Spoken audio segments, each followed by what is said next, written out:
Live. Hello, everyone. Welcome to yet another episode of the Wizard Factory Live show. Today is May 20th of 2023, and we're live on YouTube, Facebook, and the One Great Work Network. Big show for you today. We're not having any guests on per se. I'm going to try to hold the fort down on my own, kind of step out of my comfort zone and try to, lead this ship today. But I've got a really interesting topic to get into, the real seven deadly sins. So I am going to talk a little bit about the actual seven deadly sins, which is actually not biblical, but it has its roots in Christianity and Catholicism. Touch on that a little bit, look at both sides of that, and then actually get into the real seven deadly sins that no one's talking about. Going to cover a little news piece today as well, bring that segment back for once. I don't always have time to find an article, and do commentary on that. But and then, of course, as always, joined by Rodney Goodwin for the astrological weather report. So big show today. Let's go ahead and kick it off, guys.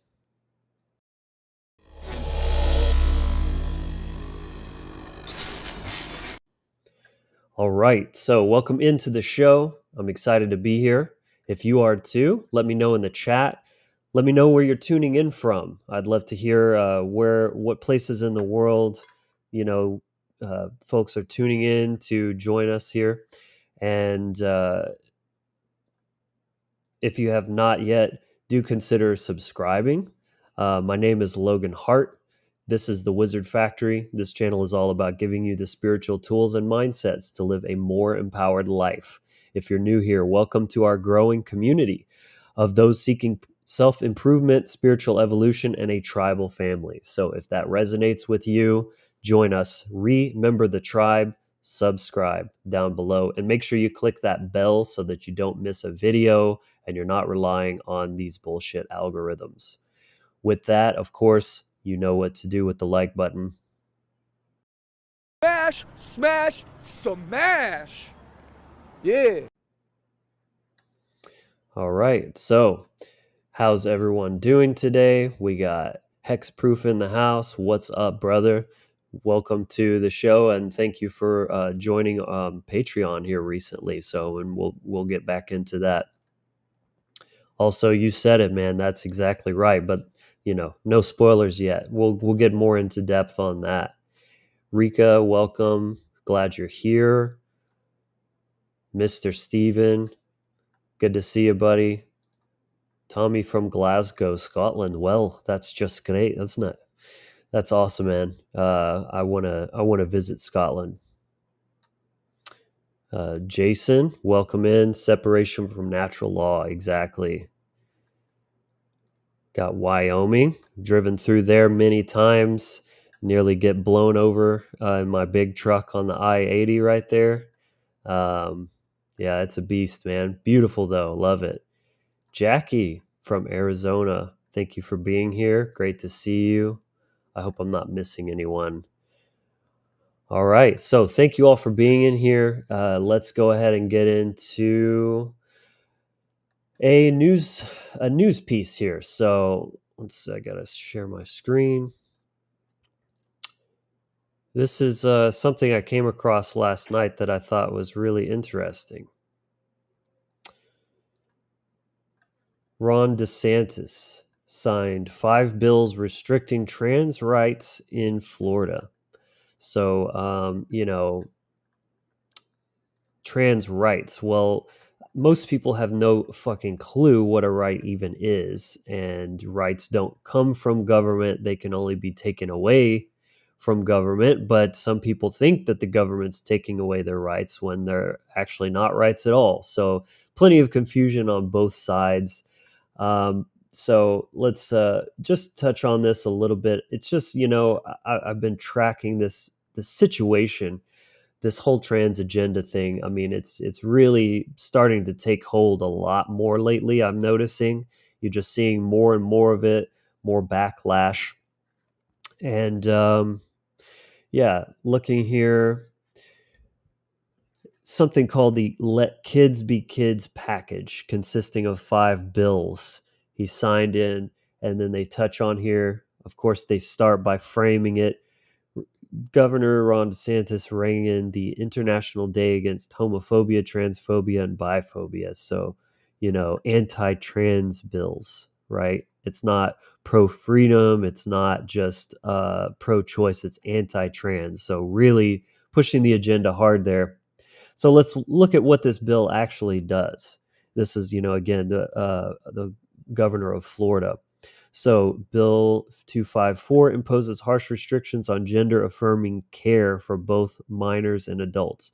I found that to be a little bit vague. They're saying it's healthcare type stuff, but what is healthcare, right? Is this mental health? Is this actually access to hormonal,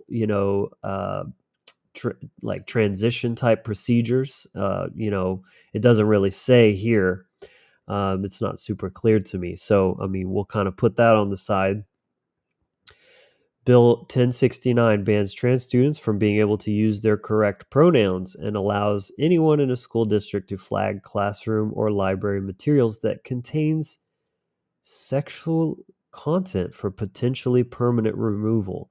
So, first of all, how is this anti-trans, and how is this lumped in with this bag and seen as a negative thing when we're talking about removing sexual content from classroom or library material?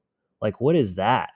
And then, there's so much pushback about, oh, this has nothing to do with grooming or pedophilia or any of this kind of stuff. Well, then what the fuck does this, have to do with being anti-trans, first of all?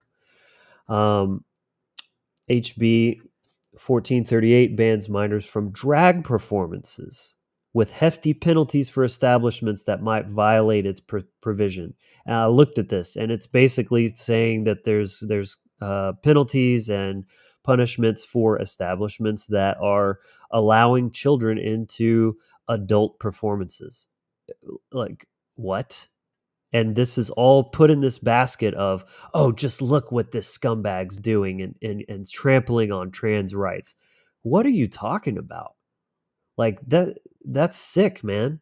Like, kids have no place being in in drag performances and adult entertainment shows. Like, this is really bad, that this is seen as as a problem, and that's trampling rights. HB 1521 would ban trans people from using correct gendered facilities in schools, prisons, or any public buildings. So can't use the bathroom in something that doesn't match your hardware. And then 225 gives the state government control of over Florida High School Athletic Association to ensure women's sports are protected, which is right-wing code for anti-trans sports bans, right? Again, just the spin, the vitriol in the wording of all of this. There's so much to unpack here, really. I mean, it's really interesting. First of all, like, government authority aside, if there wasn't a government, something like sports is a group activity. So you have to be willing to kind of agree on what is and is not allowed, right? Because it's a sport. The whole point is for it to be fair, right? Because if it's not fair, then the whole competition aspect of it is utterly pointless. And winning and achievement, it all goes out the window because the rules are skewed. So, I mean, I'm not saying I'm pro government intervention, but I definitely don't think that trans people, especially male to female, should be participating in female sports. I mean, there's plenty of cases of them being mediocre athletes, transitioning and going to women's sports, and then absolutely dominating. I mean, it's so like it's talking about rights of the trans people to be involved in these type of events, but then what about the rights of all of the other women that are participating and that really take a lot of serious, take a lot of pride in their performances and their in the competition and all of that. Like one person coming in there messing it up for all of them and taking all the fun and like meaning out of it essentially. So I mean, in a anarchist world, they would be banding together and basically saying, we don't want you to participate. It's not fair. It's disrupting the whole premise of the sports. So like that would be taken care of at the ground level. But you know, so it's again, it's not a black and white thing. The decision I think is a good one, but also one that shouldn't be for the government to decide, if that makes sense. It should be for the people to decide. So, you have to kind of be able to use your discernment and look at both sides and see where because there's bullshit happening on both sides. Again, the decision is correct, but it's not the government that should be making it and forcing it. It should be the people that are actually involved in that. So, you know, he's kind of touting, we've said in Florida that we're going to remain a refuge of sanity and a citadel of normalcy, and kids should have an upbringing that reflects that. And then DeSantis, a beacon of normalcy himself. This is the article taking a pot shot at him, trying to discredit him. I clicked this link and it was some stupid thing where it was a clip where his head was kind of shaking like this because they asked him some question that made him uncomfortable, and everybody was just losing their shit and like making all these memes and stuff. I mean, yeah, it's a little funny, but then to cite that as, oh, well, you're no beacon of normalcy yourself. Your head did a funny thing one time. And it's like, what the hell is that? Like, everybody has a bad angle sometimes, like to say that discredits anything you say. I mean, that just shows the credibility and the level of class, and integrity that these people have. It's just disgusting to me. I hate seeing this. But overall, I agree with his sentiment. Again, I don't think it's the state's place to be making these kind of decisions backed by violence, but I do think that children should be insulated from this kind of debauchery. Like, I don't think it's healthy. I don't think it's good, even for adults. But of course, sovereignty is first, and they can make those decisions. But the children need to be left out of it. So let's see. Let's check the comments. Yeah, why is it all about sexual perversion? Exactly, right? It's not just, being around people that dress like as the opposite gender. No, it's like strip tease and pole dancing and thongs, and it's very sexual. It's really not a fucking environment for children whatsoever. Exactly.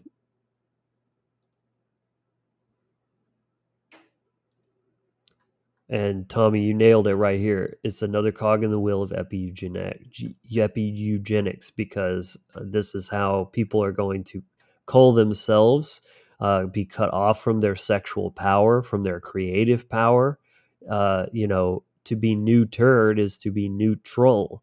Neutrality is inert. It has no power. That sexual, that gender, that duality and polarity is where your power is derived from. So there's so much confusion around this, and the fact that they're gaslighting everyone else into insisting, no, this is not just not mental illness. It's good, it's healthy, it's brave, right? We need to be praising this and exposing our children to it. It's completely backwards. So anyway, I'm already kind of stressed out talking about this because it really just fucking irks me, man.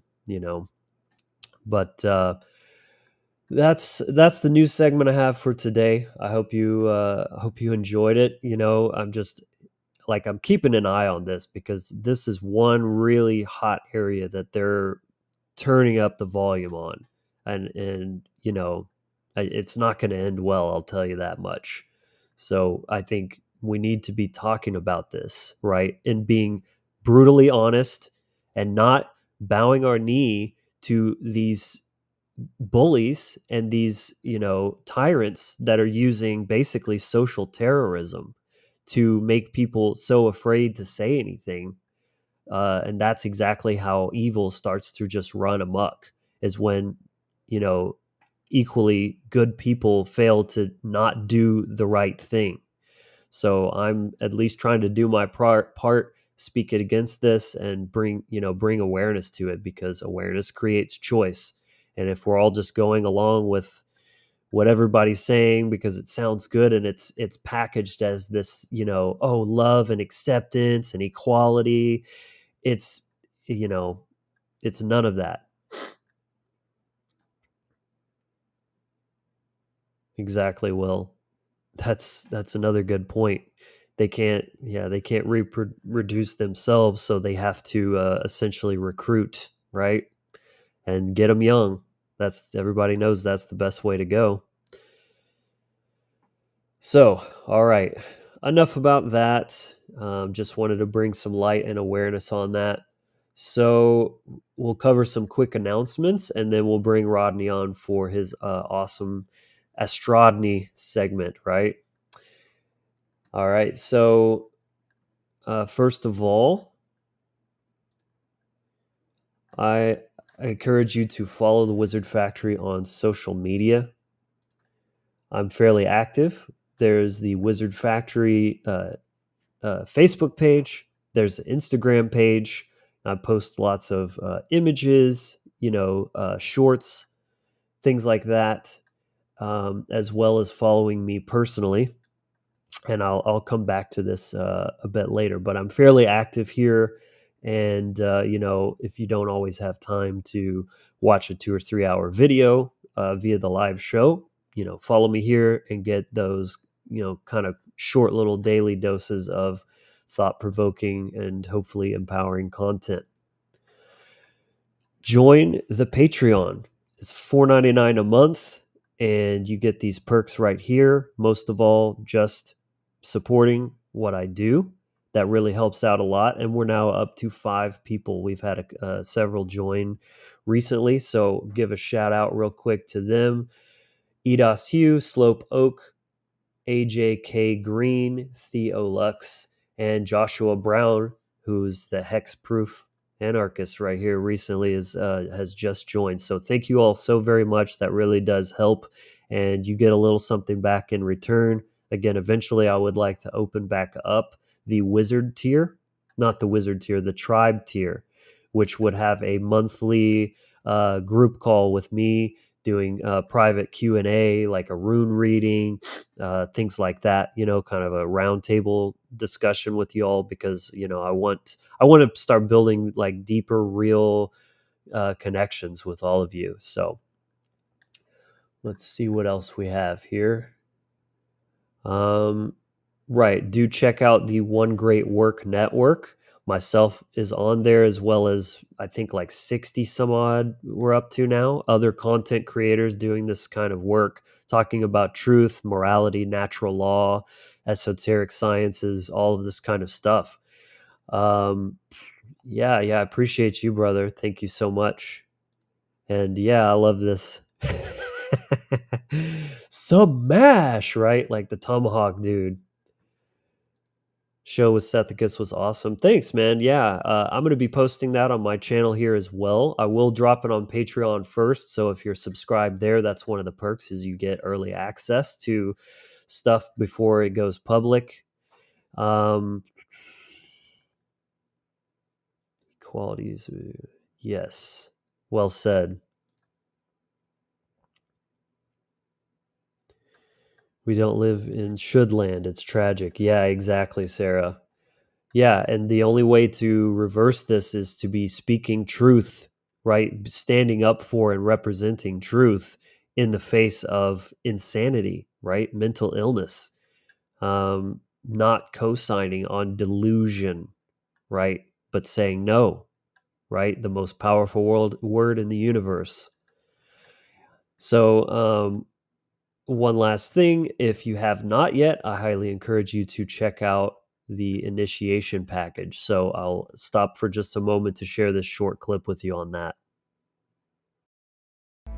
Hey guys, hope you're enjoying the episode so far. I just want to take a quick moment to offer you a special gift. It's the free initiation package download. This is a free download package that includes the Toolbox mini course. I created this package to equip you with all of the essential tools you need for any type of energetic or magical practice for anyone serious about their spiritual development. It's comprised of 3 parts: the circle, the breath, and the voice, where you'll learn how to cast the Circle of the Magi, various breathwork techniques, including a powerful guided breathwork meditation, rune galler, and more.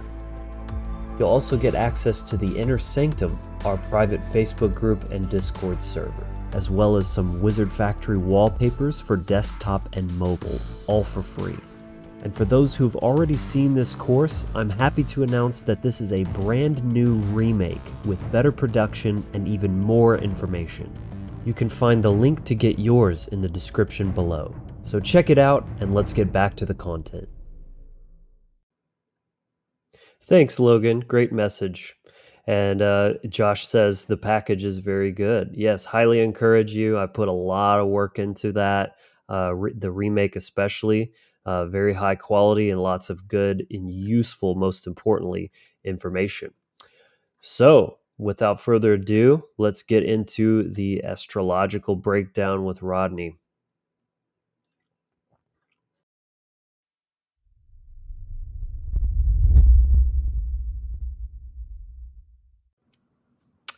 What's up, my man? How you doing today? Hey man, how you doing, man? This that news article was something else, man. Holy crap! Dude, it's a trip, Wow, man. man. The Dark Lords are controlling the gates, man, at the moment. But with this shit, dude, you can see how the polarity pulls, even if it's over to the right. You know how the disinformation and how it affects the mind of the collective in context to this media and to the gate there, the ear gate and the eye gate. And like Will said, they're coming for the children because this is how they have to. This is how they have to do it. They have to get the children, and they have to psyop a generation. And this is why we have to become the gatekeepers. We have to take the fucking gates back, And that's why we're doing these shows. That's why we're putting out truth and segments and shorts and reels and TikToks, and we're hitting the bi-wave frequencies in context to the lockdown. So I just encourage everybody, if you are participating in that, keep going, keep moving. This is a great time right now with this transit we are in the midst of to really forge something more powerful than you ever have before. And if you haven't created anything yet, and you've been thinking about it, and you've been studying and doing the path work and working, doing the internal work, I just want to encourage you to step out and share and start doing some stuff with the resources that you've already been given. Because this particular transit really is about, which we're going to get into, really is about what the universe has already given you to work with. But because of stagnation and procrastination, we haven't pulled those resources into our actual field yet. They're still sitting on the sidelines in context. And then we haven't used our Mars energy, in context of putting things into action, actually making that choice to do that. And so this particular transit is going to give us that power. It's going to set us up into a place where we can actually move into, a real, being a real arrow point in context. So what we have going on today is I want to get into this Pluto, Jupiter, Mars transit. Is there a way that I can share that? I think I do. Yes. Yeah, there's a share screen button at the bottom. Okay, just 1 second. Let me figure that out. Just bear with me 1 minute here.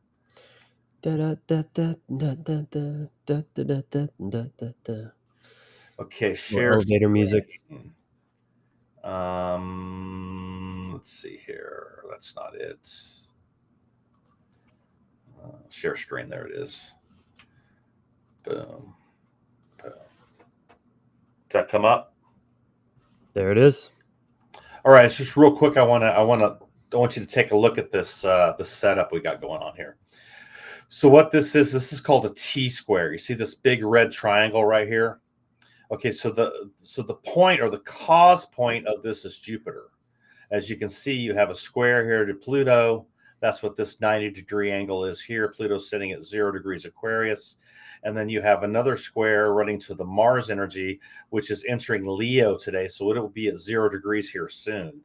And then we have an opposition from Mars to Pluto, which are the octaves on the wheel in context to Mars, which is Aries, and Pluto, which is Scorpio. So what we have here is a very dynamic energy. And how this plays out is that with Jupiter sitting here in Taurus, this is all about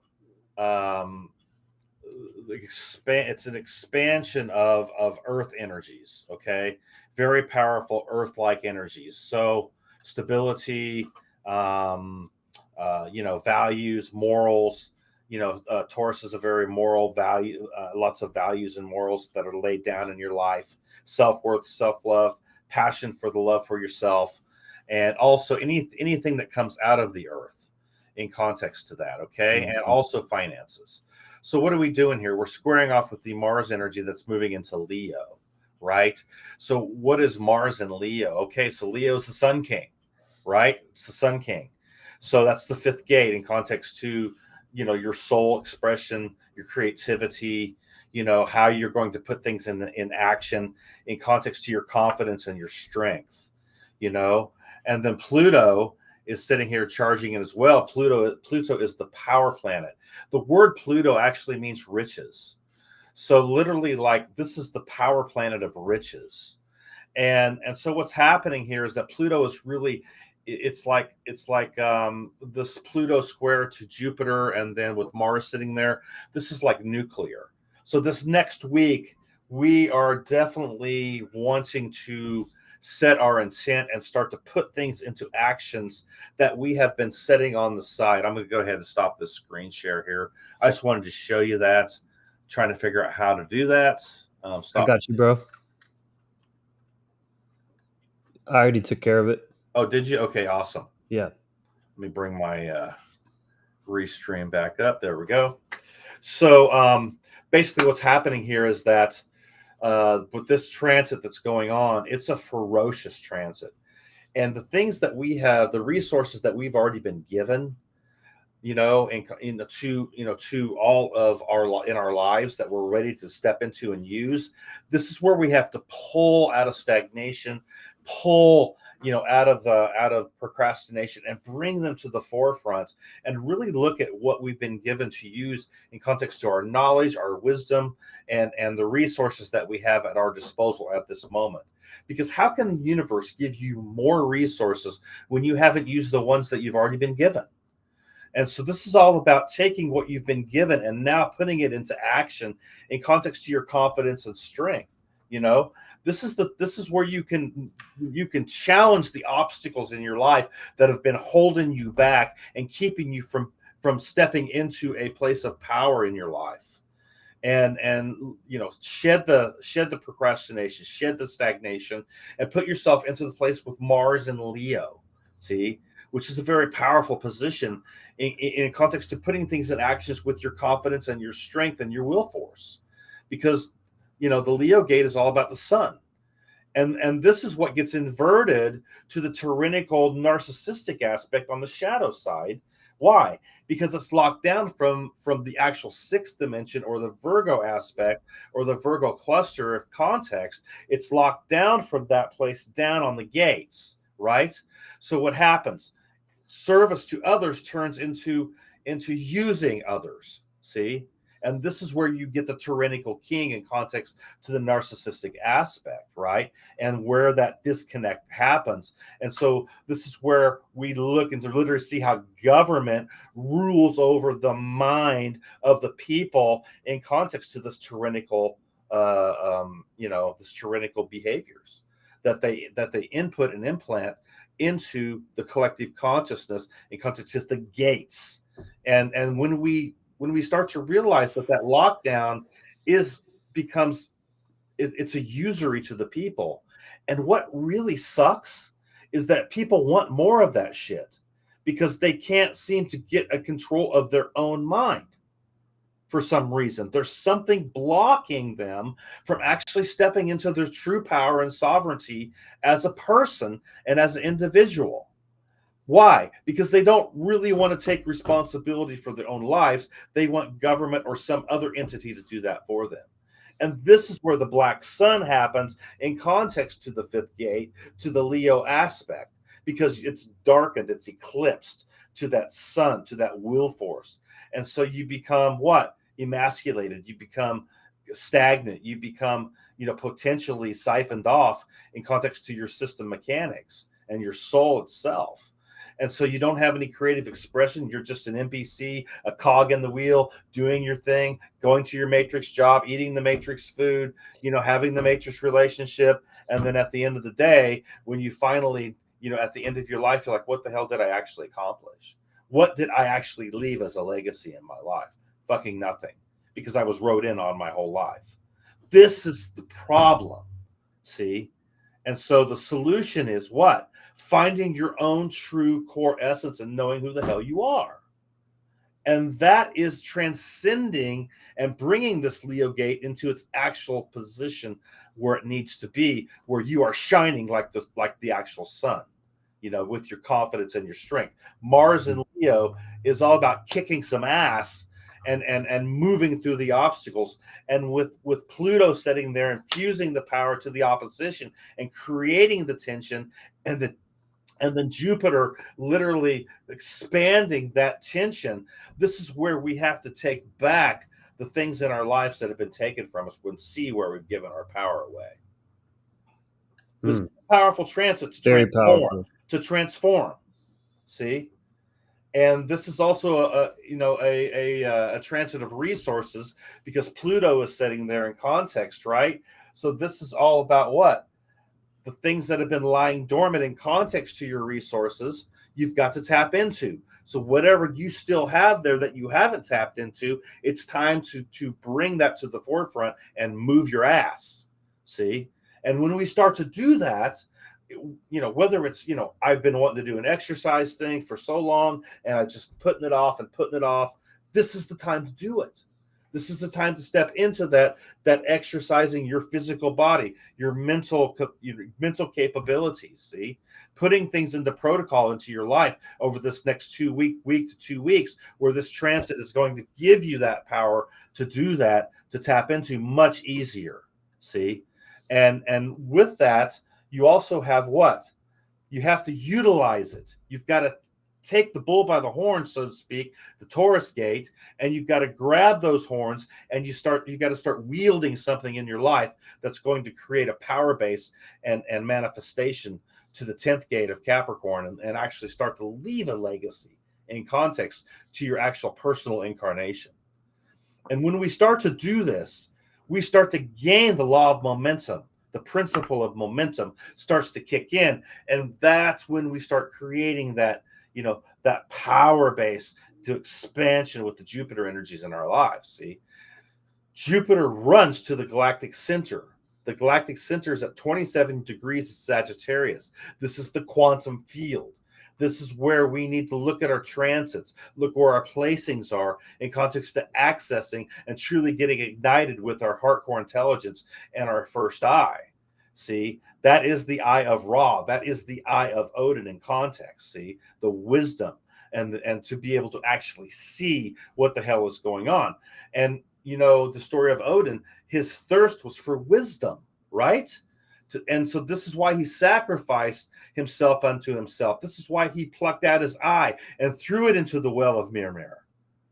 See, because it was the actual wisdom of an enlightenment and illumination in context to extracting the runes from Ganundagap to understand the wisdom of the cosmos. This is where we have to get. That's what this transit's all about. It's about stepping into a place on another level, on a higher level, and bringing yourself into a place of self-sacrifice, but also self-empowerment to this Mars and Leo energy. And that is the eye of Ra. That is the eye of Odin in context to where we need to go as mages and path workers as we're doing this work. And whatever you have to work with, this is the time to gather that together and into density now, and bring it into a place where you are singled eye, where your eye becomes full of light. See? Because then that creates your etheric body becomes full of light, because that sun now is being burst out and you're not being blinded by the false cold light in context to religion and political gates and first veil and all that shit and dark sorcery, where you think you're illuminated, you think you're woke, you think you're awake, but you're actually not. You're actually being blinded by the false cold light. And this is where we have to flip it, because if we're shining out this way, we become what? Kanu. We become the torch. See?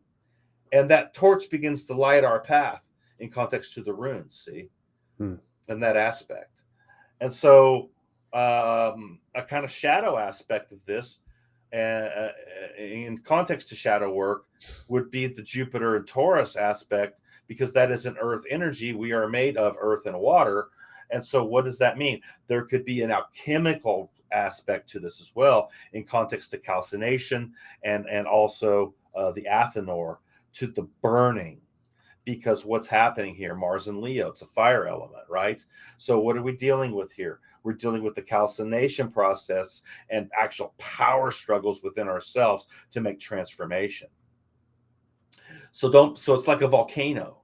It's all this pent up energy inside of us. And this is what Pluto brings to the gate, or to the aspect, because it's going to help us transform and release all that putrefaction, release all of that pent up energy that's been inside of us because of the trauma based aspects that we have been holding on to for all these years or all this time, not only from our own lineage and life and blood codes, but also just from our, from the setup of in our family line, in context to what was programmed in us from the age from the womb to 7 years of age, and looking at the subconscious, unconscious aspect.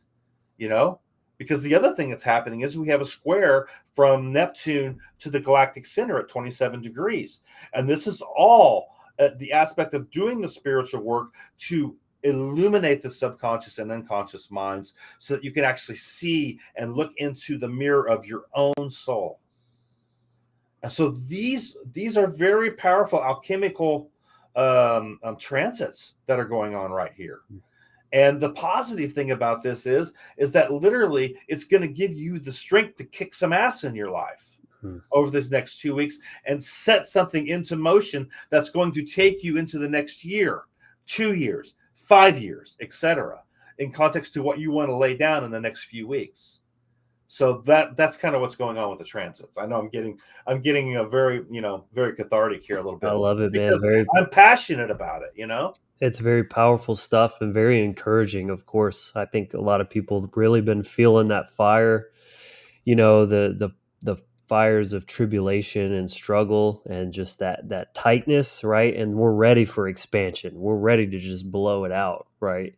So again, and I think reiterating time frames definitely really helps kind of keep your eye on the prize, right? Like if you feel like you're in a tunnel with no light at the end, you don't know like how long you can keep going. But when you can actually fixate on, I just got to make it 2 more weeks, that kind of helps like kick you in the ass and be like, just fucking power through and get it done. It does, because now you have an actual setup in context to what's running through the ethers with energy, with this particular aspect, this T square, right? That's creating a lot of tension on the internal level. We could see on the external level, on the world stage, some major power struggles go on. We could see volcanic eruptions take place in context to this in this transit as well. I'm not saying we will, but it's possible we could see volcanoes, then and eruptions from the earth element itself, on that particular level. On the political realm, we could see major power struggles going on to all the way down to the European Union, all the way down to all of these different entities that were created that are now having a transit with the South Node in context to Scorpio. And there's a lot of aspects that are going on. I'm not going to get into it all, but I've been doing some study. There's a lot of aspects of an unveiling and an uncovering that's getting ready to take place. Major whistleblowers coming up, dropping the veils. I mean, we could see some major what do they call that when something gets occulted? Apocalypto moments. Yeah, Yeah, unveiling. apocalypto moments that could come to the forefront on the world stage as well during this transit. And also with the Jupiter transiting the north node and dropping that energy to the south node of Scorpio at 2 degrees, we could definitely see some major uncovering taking place in context to this, you know. And I don't know what all will play out, but the energies are definitely there and ripe to manifest this. Love it. Cool, man. Always appreciated. Real quickly, tell people what you'd like them to do. Come follow you, get some consultation. Yeah, I mean, I just did a transit reading with someone last night, and it was very powerful. It took about 2.5 hours to get through it all, but she was like, "Oh my God, yes, this is exactly setting up."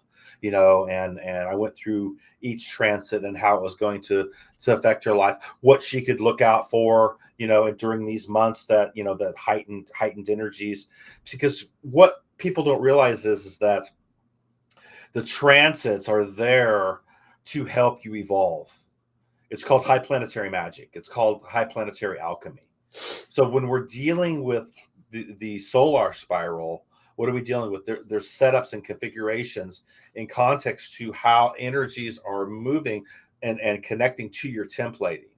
So as things transit, especially when things transit the galactic center in context to your templating at 27 degrees Sagittarius, this is the time where you have upgrades. So it's always good to know how you can work with those transits to take yourself to a new version of yourself, the next level of your evolution in context to your mind, your emotion, and then your action, to the trivium aspect. So this is how we do it. And can I read one thing really quick before we finish up here? Sure, man. I got to pull it up because it just came to my mind. Yeah. I was looking at this. I posted this a while back. I'm gonna pull it up here. Just 1 second. Just bear with me.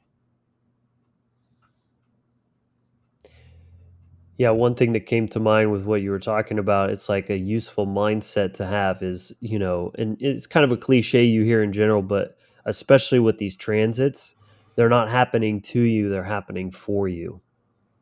Exactly. And that's how you And stay in your power and is that by is, yes. And that takes taking it that back to in. your state of mind where everything runs from, you know, because without your state of mind being correct, right? You're creating a distorted vibrational correspondence to your choices. Mhm. Right. Always staying in that empowered mindset. That's Like correct. what is happening, and how can I actually leverage this and utilize it to my benefit, my empowerment, my Right. up leveling.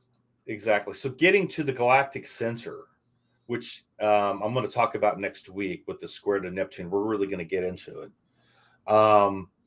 The galactic center, at the center of the Milky Way, is an actual black hole. And I look at it in context to Ganuda Gap or the womb, so to speak, or a place where you can your fire magic comes online, because it runs to the ninth house, which is Jupiter. So Jupiter anchors the Sagittarian gate in context, right? So at 27 degrees, and you can be pretty liberal with this in context to placings. So if you have, anything 10 degrees out on either side of that, you're still being influenced by the galactic center. Plus, also you have squares, oppositions, sextiles, trines in context to your orbital placings around the wheel that can also be affected by that galactic center. And that's not even counting the transits that go through in context to that. So there's all this thing that we have to be able to understand working with our galactic center in context to this, right?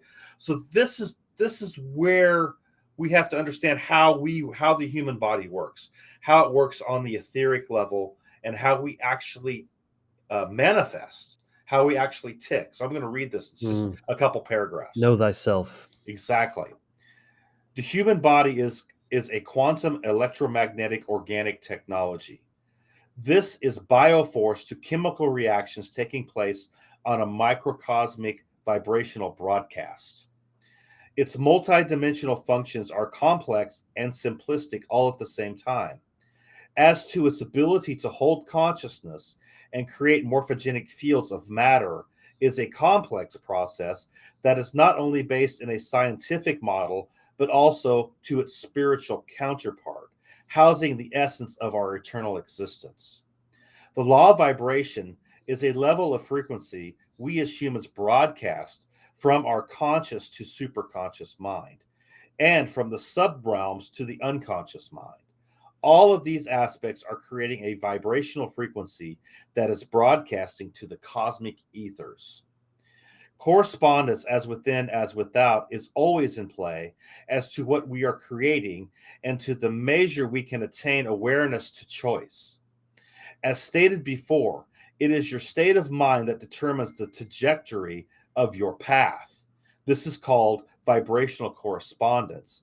And as motion is put into existence from thought to emotion, which becomes energy in motion, we create what we speak in context to the trivium as we put it into our choices. The law of vibration states this. So, this is literally how it works to the technology when you're working with the Hermetica, and dealing with everything from the state of mind all the way up. And then working with the cosmic law of alchemy in context to the from calcination to coagulation. And when we have those working and tracking in alignment, this is a powerful transformative aspect to our evolution because it is truth. And when you are aligned with truth, you will evolve, period. Right. That's the only way. And by Exactly. going against truth, that's de-evolution and Exactly. destruction. And that's what Exactly. natural law is all about. It is the Absolutely. engine of evolution. Absolutely. So I Yeah. just wanted to read that because it came up in my, I was like, oh, Hell yeah. yeah, No, yeah, that was badass, man. yeah, Thanks for sharing that. yeah. So So anyway, yeah, that's all I've got. So you can get a hold of me at hardcoreproductions9gmail.com. You can hit my Facebook page, Hardcore Productions. You can book a session there. You can hit me up on Messenger on Rodney Goodwin. You can go to my link tree, which is in the description below. And that has actually all of my positions there that you can get to, my YouTube channel and thus. And, don't be afraid to subscribe to my YouTube channel. I'm putting out videos all the time. So, don't be afraid to go to Hardcore Productions and just hit the button, man. yeah, no, definitely follow Rodney.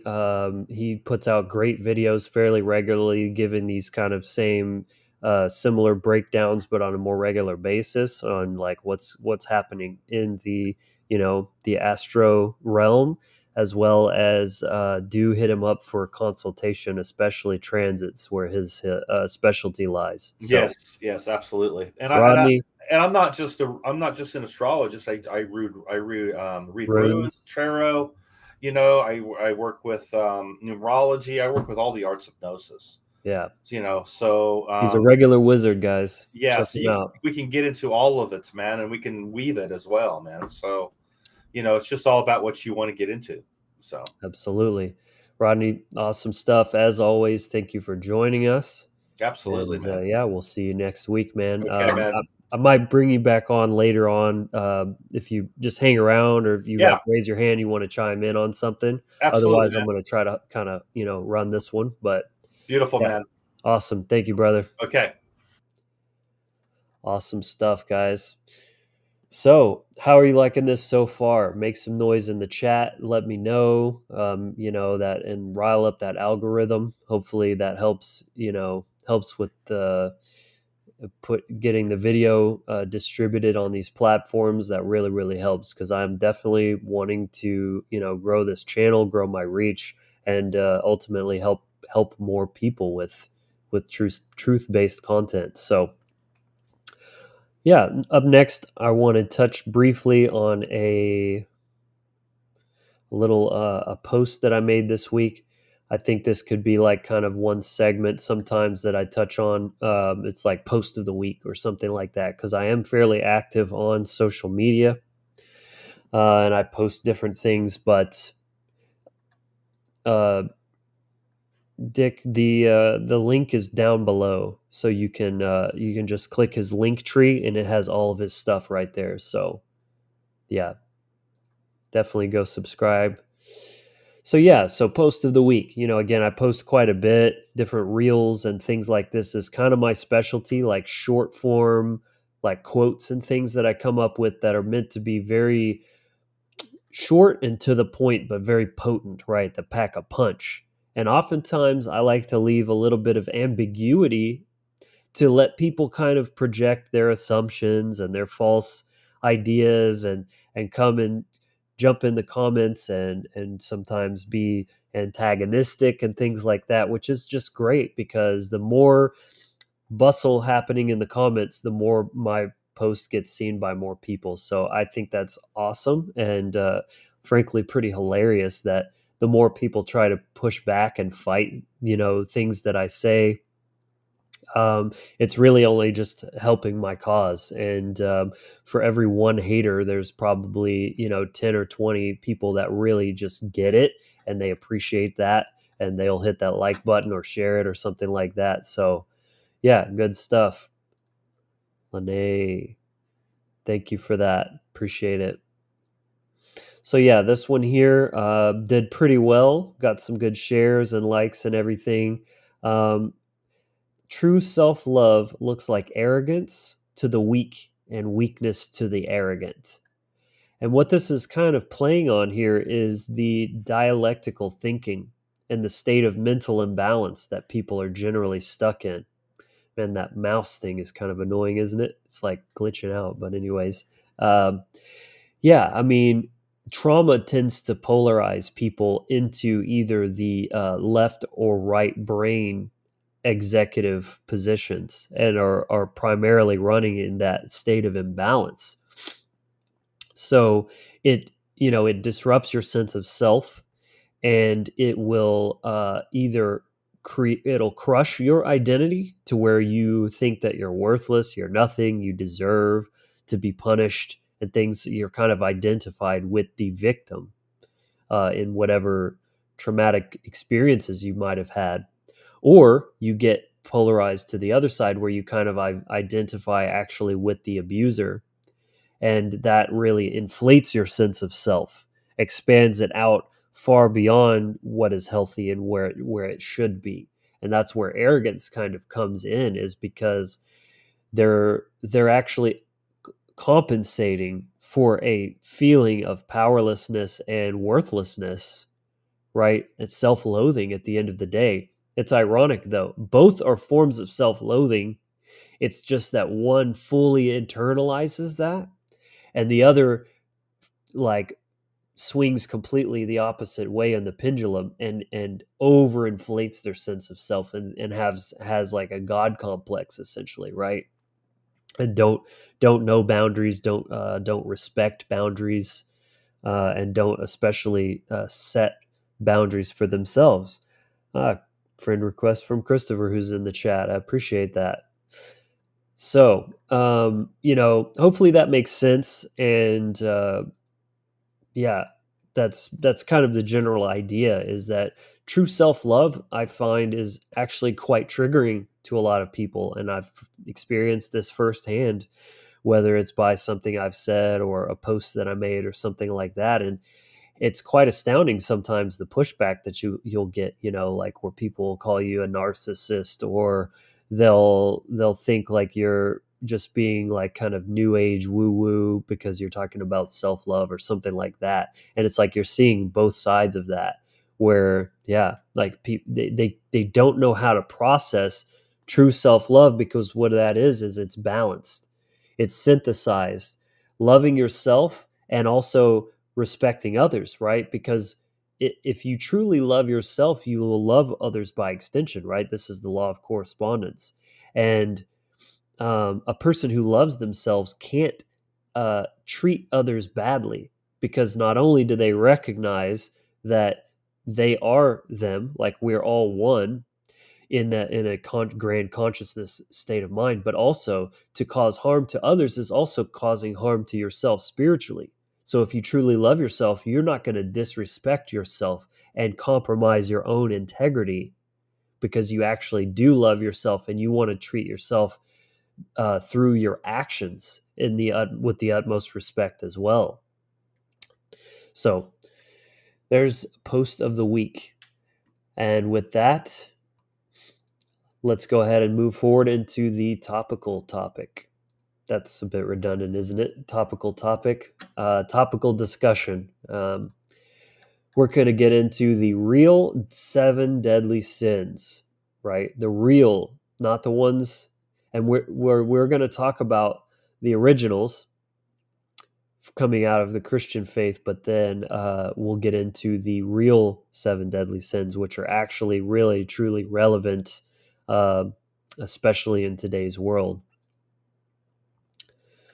So, first, let's touch on the Christian edition.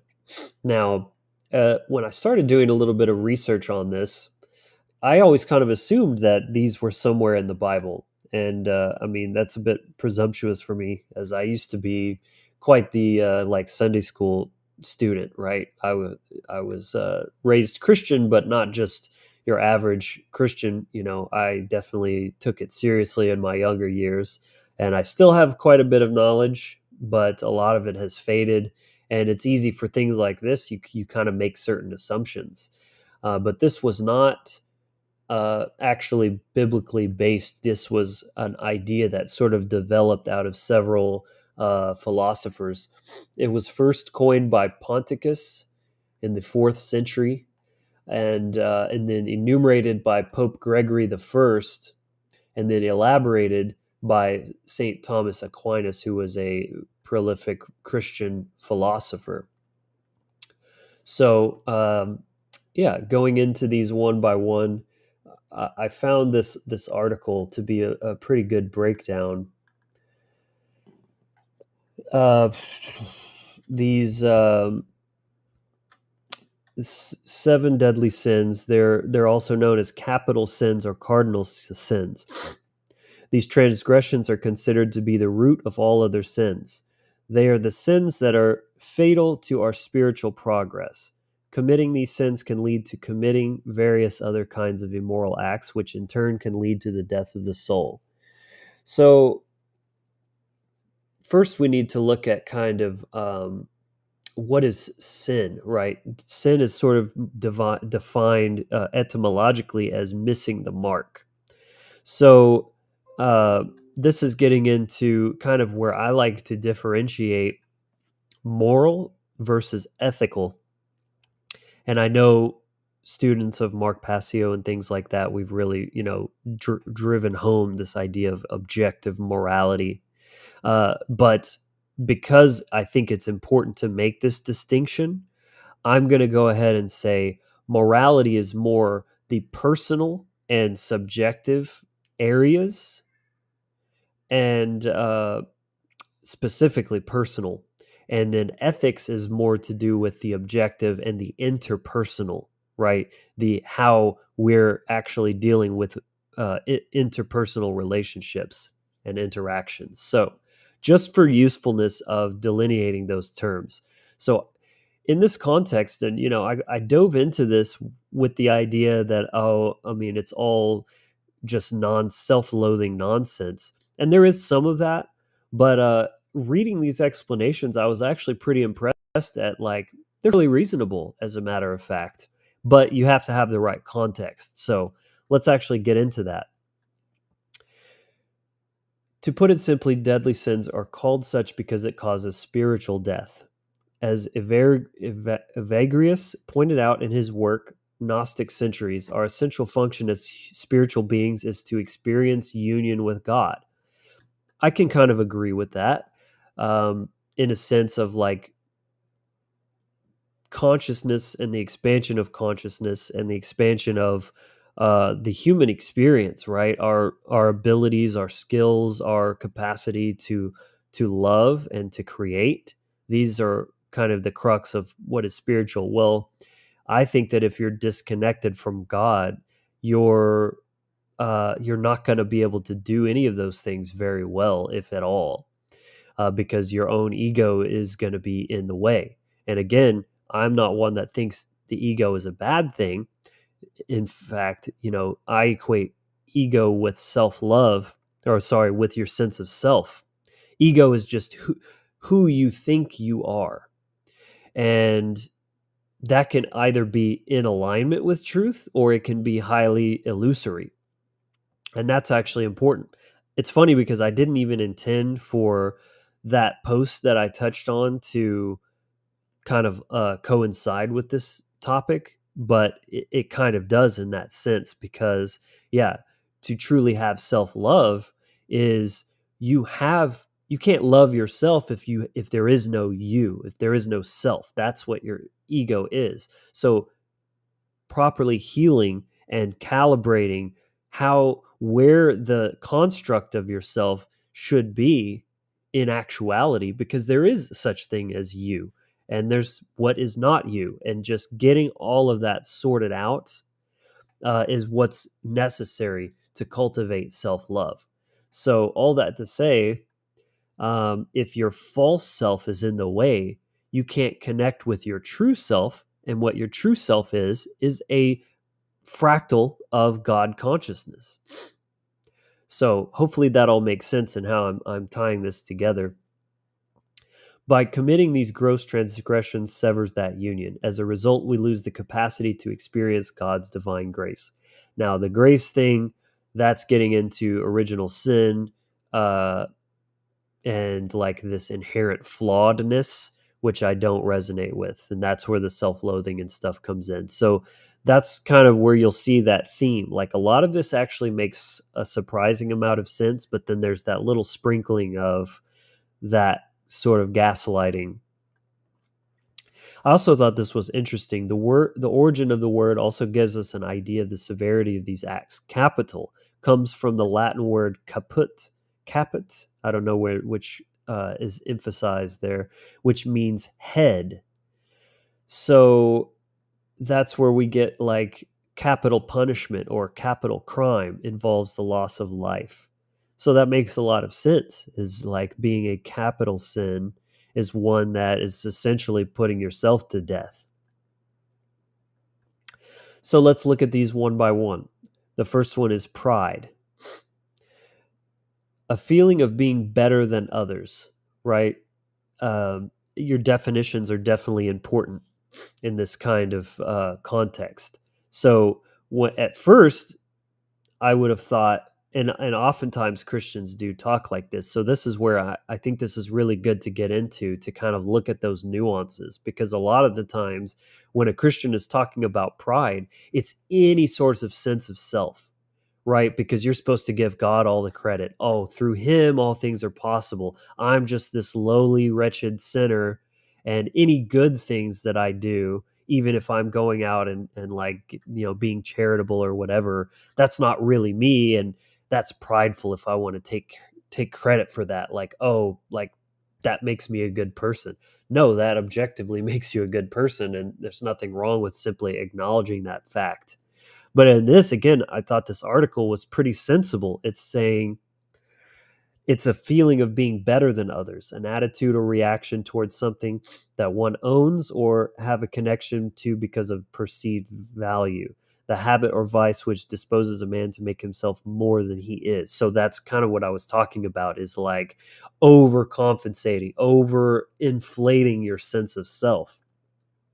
Both theologians and philosophers agree that pride is the worst of all capital sins. In most sources, pride is often defined as a feeling of deep pleasure or satisfaction derived from one's achievements. When you think about it in those terms, there's really nothing wrong with having pride. I was a bit surprised to see this actually, because again, many Christians will say, no, like you shouldn't have any sense of pride for anything because all good things that you do are not they're God working through you, and you shouldn't take credit for those. You should just praise God instead. But so like that's a very sensible the fact that he's acknowledging, well, there's nothing wrong with being, like you built a beautiful house, or you were able to play a really difficult piece of music or something like that. Like, you should feel proud of that because you did the work. You actually did that. But when left unchecked, pride can lead to vanity and an overwhelming sense of self-importance. It blinds you to God's grace and gives you the feeling of being superior to everyone. And this concept of superiority is what gives rise to acts of racism and discrimination. So again, I actually pretty much agree with that. I do think that having that overinflated sense of self, thinking you're better, especially demographically or something, like you're a superior race or something like that, I do think that that's harmful to yourself. It's all, first of all, it's not based in truth, right? We're all equal in rights and value, just not necessarily in abilities and unique differences that we have. But that doesn't make you better than someone. The one thing I do think makes you better than another person is your actual morality, which we're going to get to later with the true 7 deadly sins. So moving on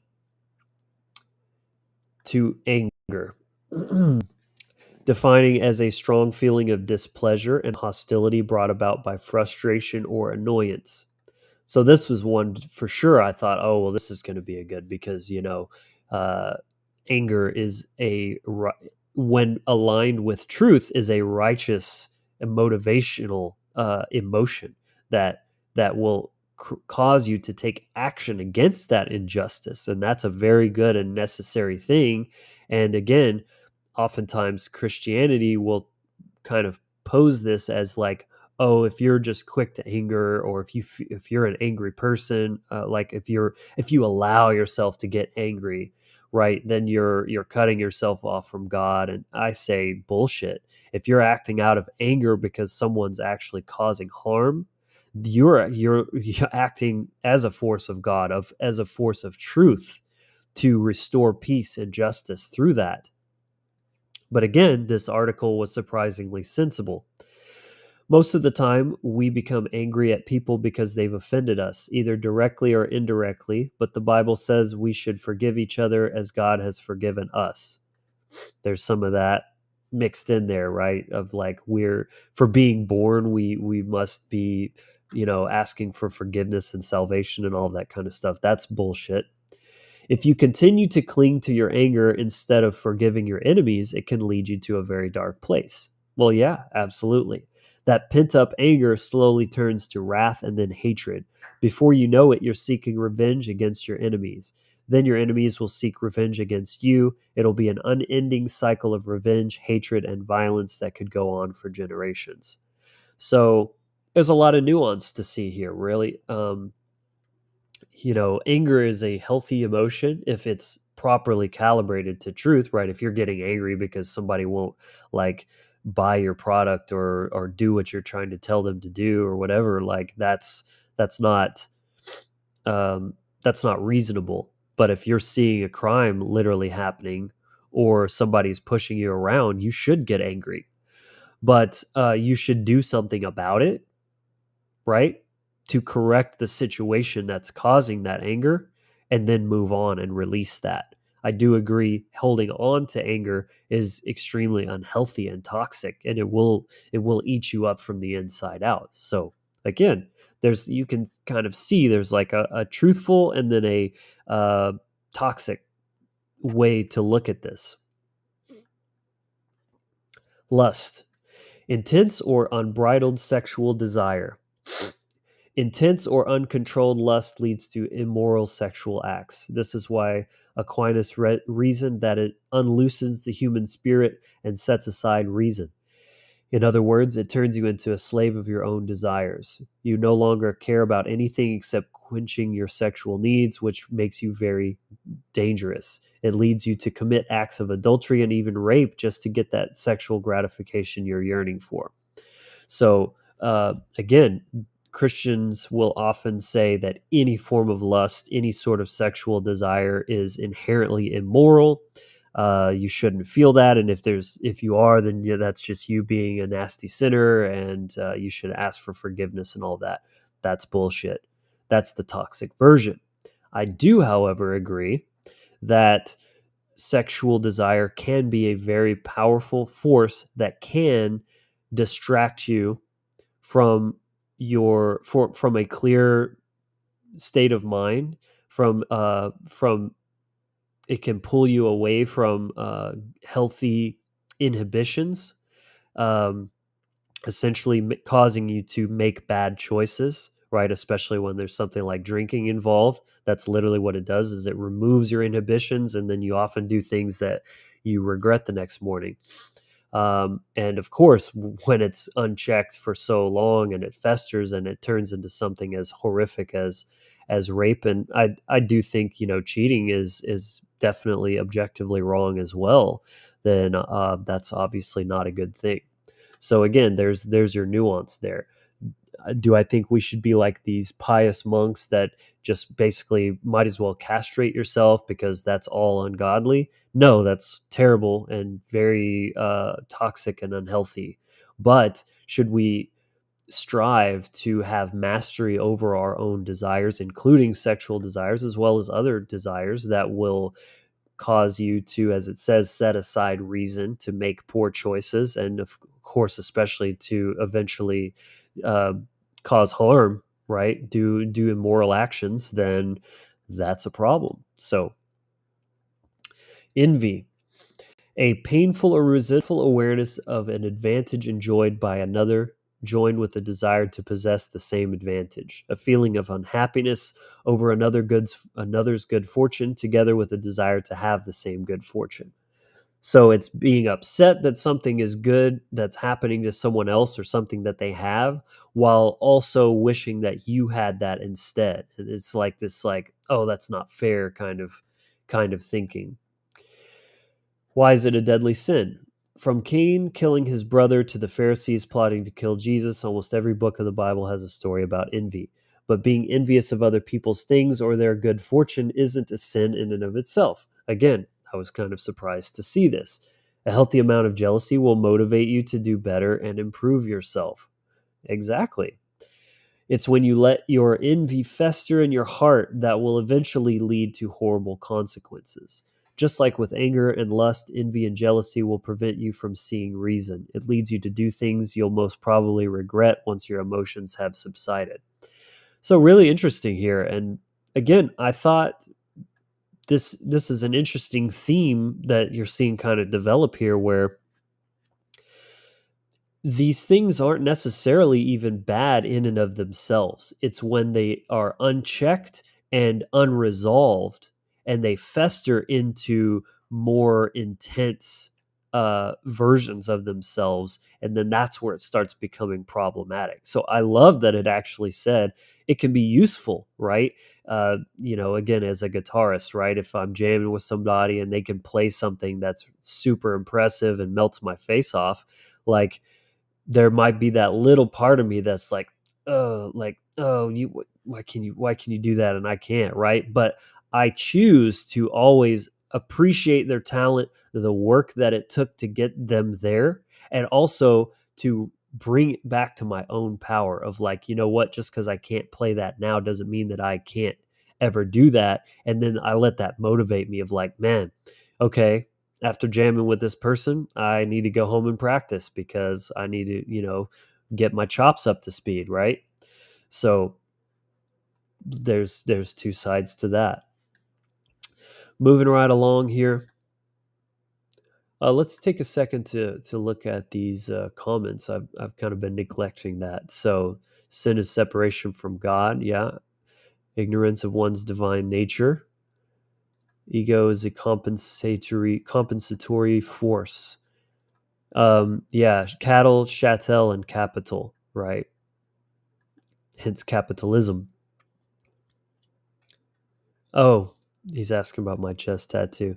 So it's the helm of awe.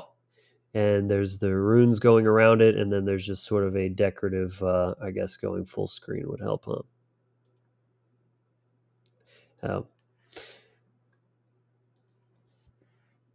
There you go. You got the runes right there. It's just something I got a few years back, and I quite like it.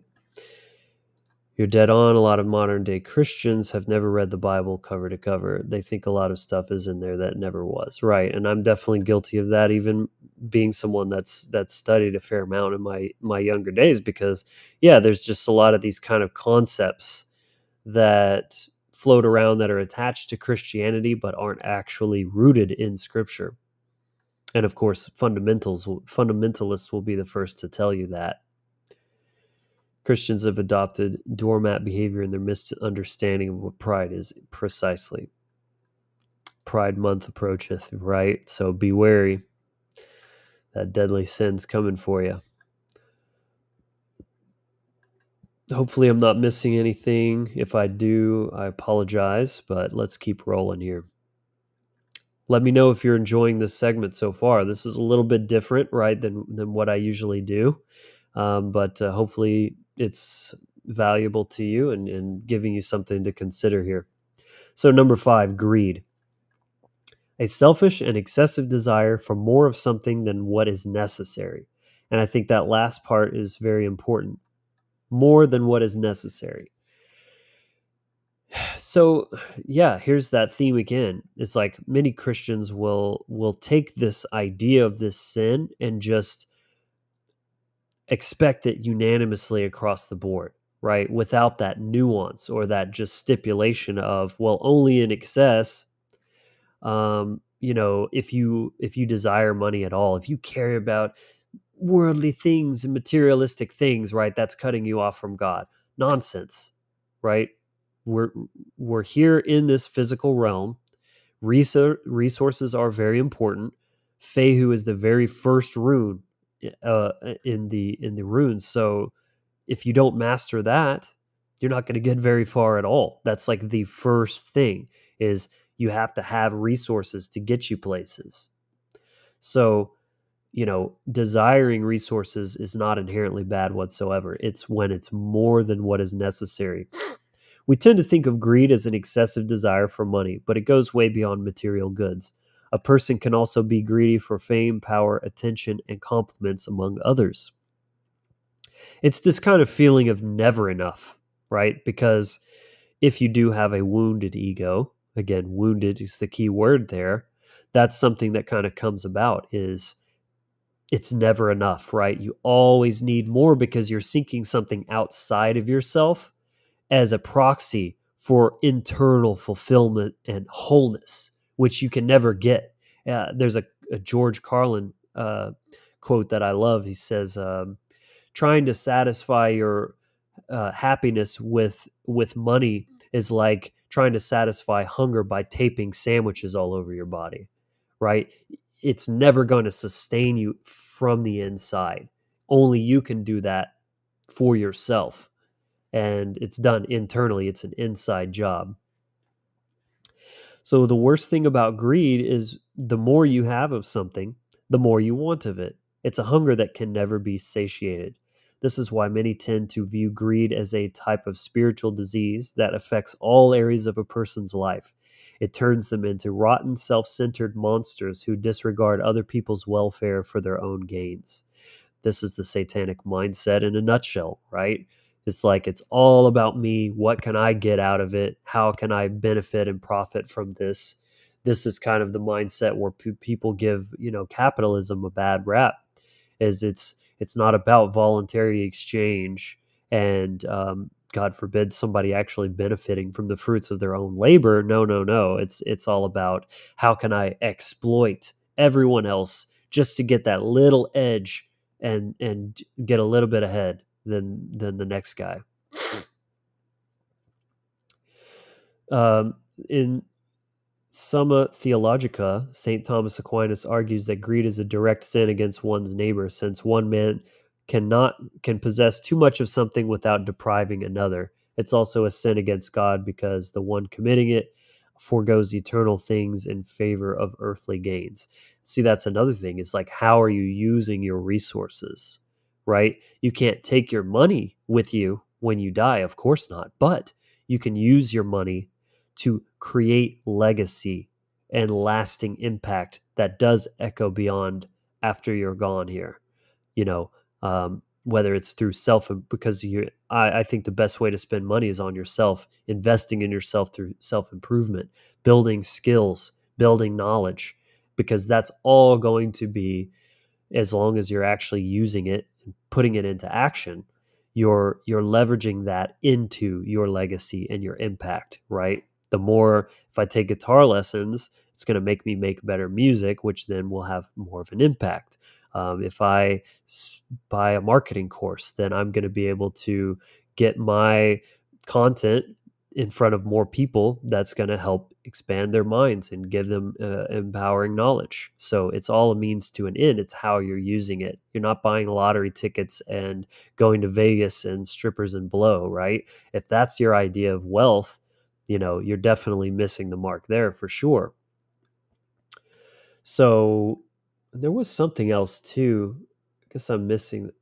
So I read this last night, and something about like if there's a famine and you're like hoarding resources or something. Yeah, I do think that would be a bit problematic. No, protecting what you have when you know people are going to be coming to try to take what you have, that's one thing. But trying to take all of something, right? Like Bill Gates buying up all the farmland and stuff like that.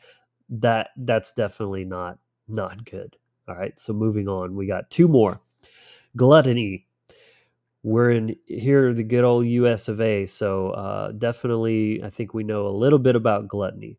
An inordinate desire of eating and drinking, greedy or excessive indulgence. So it's not just about food and drink, it's really overindulgence in general, but typically, can be seen through diet and things. From the Latin word gula, which means to gulp down, gula, or swallow. Gluttony refers to overindulgence in food, drinks, and material things in general. Again, here's this nuance that I appreciate. This doesn't necessarily mean that eating at feasts or special occasions, like Thanksgiving or Christmas, is already gluttony, nor does it imply that people who struggle with abnormal eating habits are gluttons. There are medical conditions that cause someone to have an unhealthy obsession with food. Overindulgence only becomes a sin when it deprives other. Okay, this is where that was. The most obvious example is hoarding food in times of famine or calamities, or in this case of recent health crisis, hoarding toilet paper and hygiene items, thus raising their prices and depriving those who cannot afford them. Just like greed, gluttony eats you up from the core. It affects your life choices and the way you treat other people. Actually, I think greed and gluttony are like very similar, actually. It's just greed tends to emphasize more on money, and gluttony is kind of more mostly food, but can also be kind of material possessions. That's where the overlap is. So same idea though. It's like a little bit is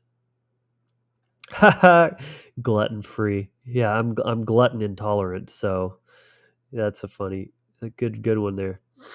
Everything is a source, so there can be no disconnection from the one source of all things. People can ignore that connection, but there can be no separation. Yeah, I mean, that's the realm of illusion, right? It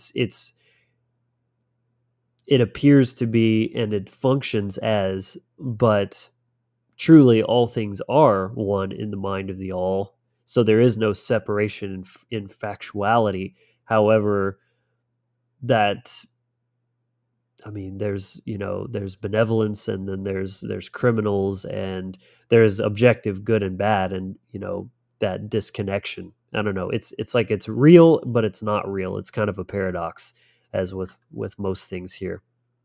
Hence why it's so confusing. Welcome to Earth, right? Right. Separation or sin is an illusion. Exactly. All right. So last one, sloth. Disinclination to action or labor, spiritual apathy and inactivity, facetiousness of the mind, which neglects to bring good. Most of us think that sloth is the same as laziness, but sloth is more than just the reluctance to work or make an effort, which it is that as well. It's about your reluctance to leave your comfort zone. But what makes that a bad thing? Well, all of us are on borrowed time. Not everyone is given the chance or has the talents and skills that we have. Thus, we should try to make the most out of our lives and talents. If we continue to hide in our comfort zones and refuse to make an effort to make our lives better, it's a disservice to God. It's like taking everything that He has given us for granted. The moment we stop thanking Him for everything we have, we start to drift away. We begin to lose our sense of purpose and veer away from His commandments. This is what makes slothfulness such a deadly sin. So I actually agree with a lot of this. I do think that our gifts are kind of divine and that we have a certain obligation to share them, right? It's a gift, not only to ourselves, but a gift that we should then forward as a gift to the world. And that's part of our purpose, right? I think that's very much tied to our purpose, is like finding out what our gifts and talents are, and then using those to actually leave that legacy, that positive impact on the world. So I do think gratitude is good, thinking whatever you want to think, whether it's God or the universe or just feeling gratitude. That's very important. Losing our sense of purpose, yes, but veering away from His commandments, well, it depends. Are you talking about the 10 commandments, or are you talking about the real seven deadly sins that we'll be talking about here in just a second? So to tie this all together, as a segue into the real seven deadly sins, it's like, these things are personal matters, right? They can affect other people as well, but mostly who they harm is yourself, right? Allowing yourself to be eaten up with anger, or never satisfied no matter how many good things come your way, being lazy, things like that. Like, it does affect others, but at a more cursory degree, but it really just affects yourself. So that's why I say it's more of a moral thing. It's a more of a personal thing. Much like if you want to eat crap food, that is objectively not a good choice, right? It goes against natural law, but not in an ethical sense, but in a moral sense. In other words, I don't recommend eating a crap diet, but that doesn't give me the right to come and, slap the French fries out of your hand, right? Or the cigarette out of your mouth. That's your personal choice to make for yourself. So hopefully that makes sense. We have sovereignty over ourselves, how we choose to live our lives, and our own work ethic and a desire to make better choices in that way is really contingent upon ourselves. And we can be encouraged by others. We can encourage other people to make better choices, but that's kind of where that level of influence ends. Now, when we get into the real seven deadly sins, that's where there's more grounds for actual force and intervention, to stop these things from happening. But before we touch on that, what I think is interesting about this is what's called the seven heavenly virtues, which are supposedly the counterparts to these seven deadly sins. So to combat pride, you can, these are out of order. Humility, right? Humility is the antidote to pride, right? Staying humble. And you can see this when people start to get famous. Some people become totally arrogant, pompous assholes, and other people, like, I don't know, Keanu Reeves comes to mind or something. I don't know how he is in real life, but there's like an overwhelming amount of stories that say he's super humble, just stayed like down to earth, like a regular guy. And I think that's very important, because if you're doing the work, right, you should always be improving and eventually gain some level of mastery over some things. But then you don't let that turn you into thinking you're better, right, and looking down on everyone and making them feel bad about themselves just because they're not where you're at, right? Greed can be combated by charity, supposedly. It's kind of the opposite manifestation of it. So, like, if you're too greedy, maybe give some money away. I don't really know. I think charity is kind of one of those really Christian-y things.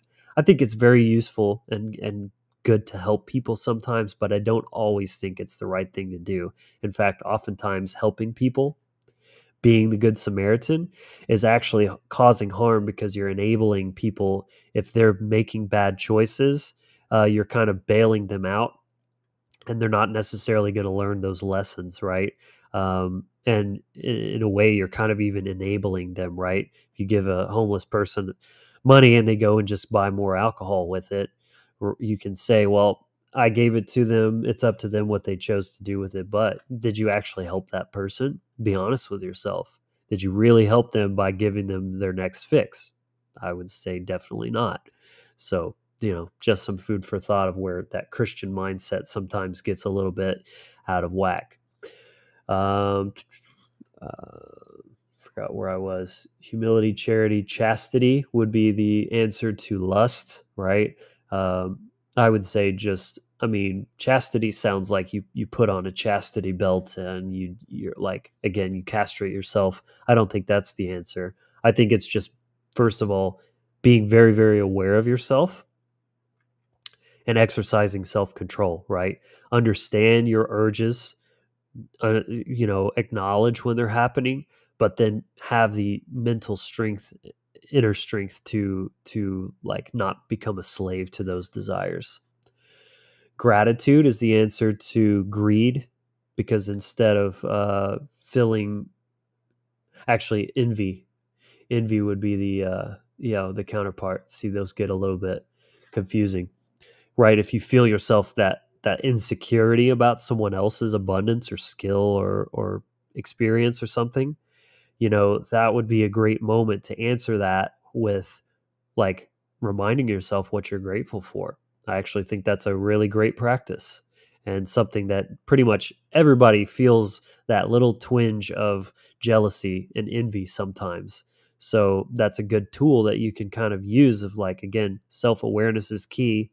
Understanding when you're feeling that way, not to let it become you, but then answer that with your own controlled conscious awareness and lean into that gratitude. Temperance is the answer to wrath, which, again, I think wrath is useful. Anger, I should say. Wrath is what they're saying it becomes if you don't check it. So, anger is useful, but use it to take action, correct the problem, and then it's also good to practice temperance and patience, right? Because sometimes you get stuck in traffic and being angry just doesn't do you any good, and it's gonna spike cortisol through your veins, and that's just not useful. So you might as well just, like, shift the narrative, shift the frame in your mind, and yeah, like, move towards a more empowering mindset there. um, Diligence is the answer to sloth. So there, would be, um, you know, doing your due diligence, right? Being willing to push yourself out of the comfort zone, to do what is uncomfortable to get those gains, which I think is a very kind of more pagan mindset, because while the Christians are all about, like, well, let Jesus do it for you, right? Let go, let God, Jesus take the wheel.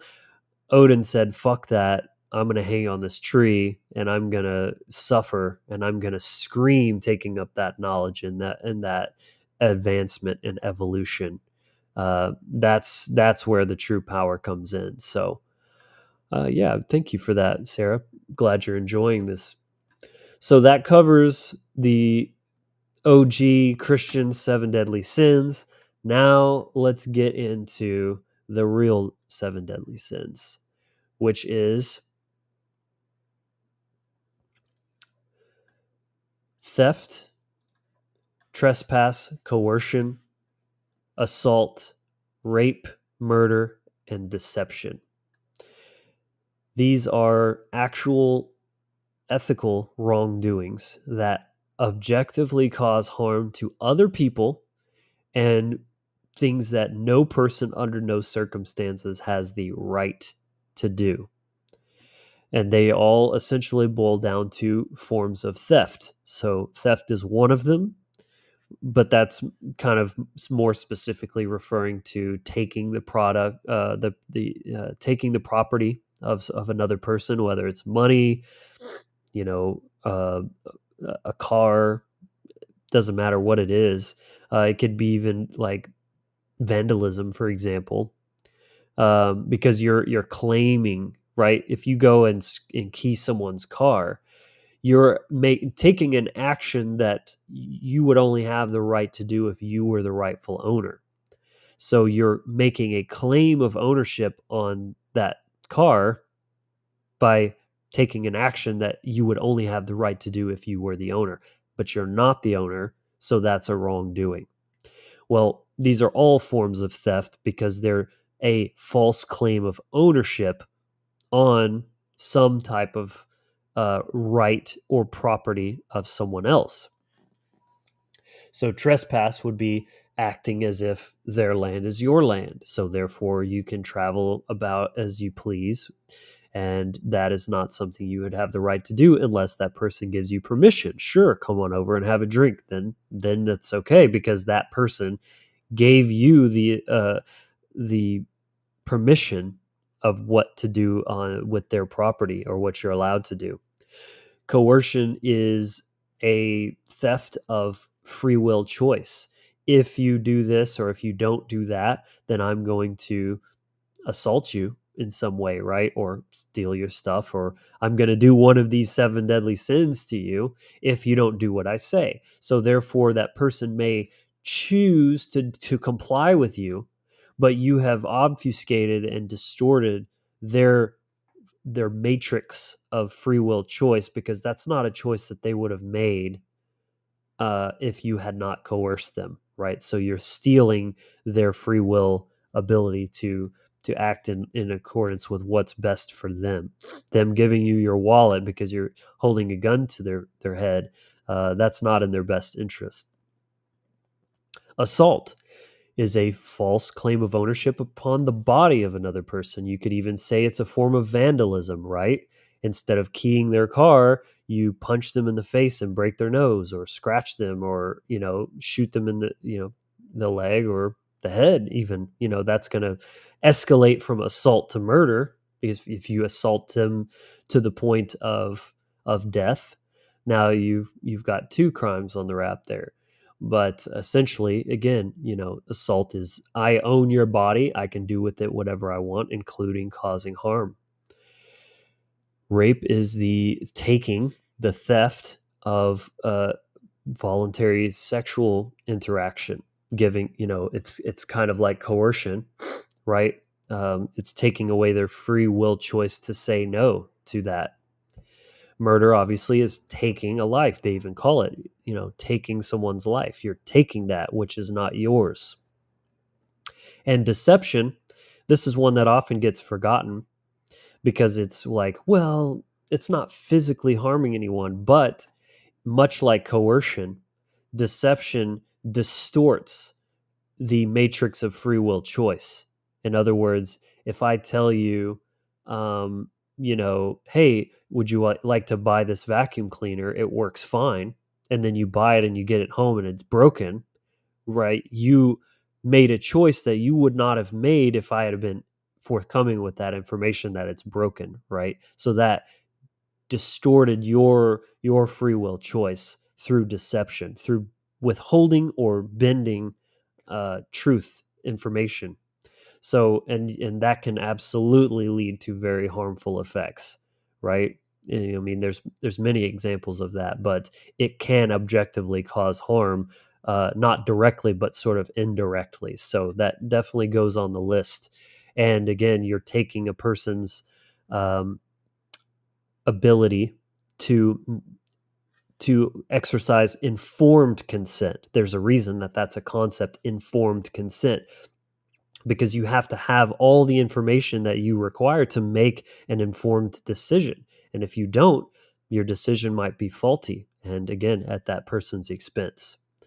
So that's a quick run through of the 7 deadly sins. Obviously, that went a lot quicker than the other stuff, but it is pretty straightforward, right? And there's a lot of nuance to it. These are kind of broad strokes, but I think the point here is really, if we could just understand these at a basic level, then think about how much the world would improve, right? You can argue about, oh, that person was intoxicated, so they consented, but their consent was sort of blurry, right? There's gray areas. There are. And I think that a lot of these anarchist and natural law students are doing a disservice to truth and natural law by not simply acknowledging that there are gray areas. They're very one track minded, intent on, no, it's just black and white, it's objective, it's not up to people's interpretation. And it's like, well, for certain things, right? If I come up to a total stranger and just blast them in the face with a shotgun, yeah, that's pretty fucking objectively just black and white. It is what it is, right? But if yeah, like I said, if consent was a little bit blurry, what about the age of consent, right? There's another, getting into the um informed consent, right? If you have to be of sound mind, you have to be of a certain mental maturity to make informed decisions as well. And, uh, of course, like sexual intercourse with an 8-year-old, that's black and white fucking wrong. But there is no one magical day where somebody wakes up and, oh, today's the day. I'm not a child anymore. Now I can totally make all informed decisions, right? It's kind of a spectrum, and there's going to be like a gray area of that transition between. And if you want to play it safe, I would say stay away from that gray area, right? Because then you're kind of on the line. It's better to be operating in the black and white areas and try to stay away from the gray areas, instead of sort of uh, picking at and poking holes in that kind of, because this is what people do that are very anti-objective morality. They're like, well, we acknowledge that there's subjective aspects to morality, therefore morality is subjective. And there's this big dialectic that I think needs to get more attention, where there's just these two camps where people are saying, well, there's these gray areas, so therefore morality is subjective. And then there's people like, no, there's these very black and white areas, therefore it's objective.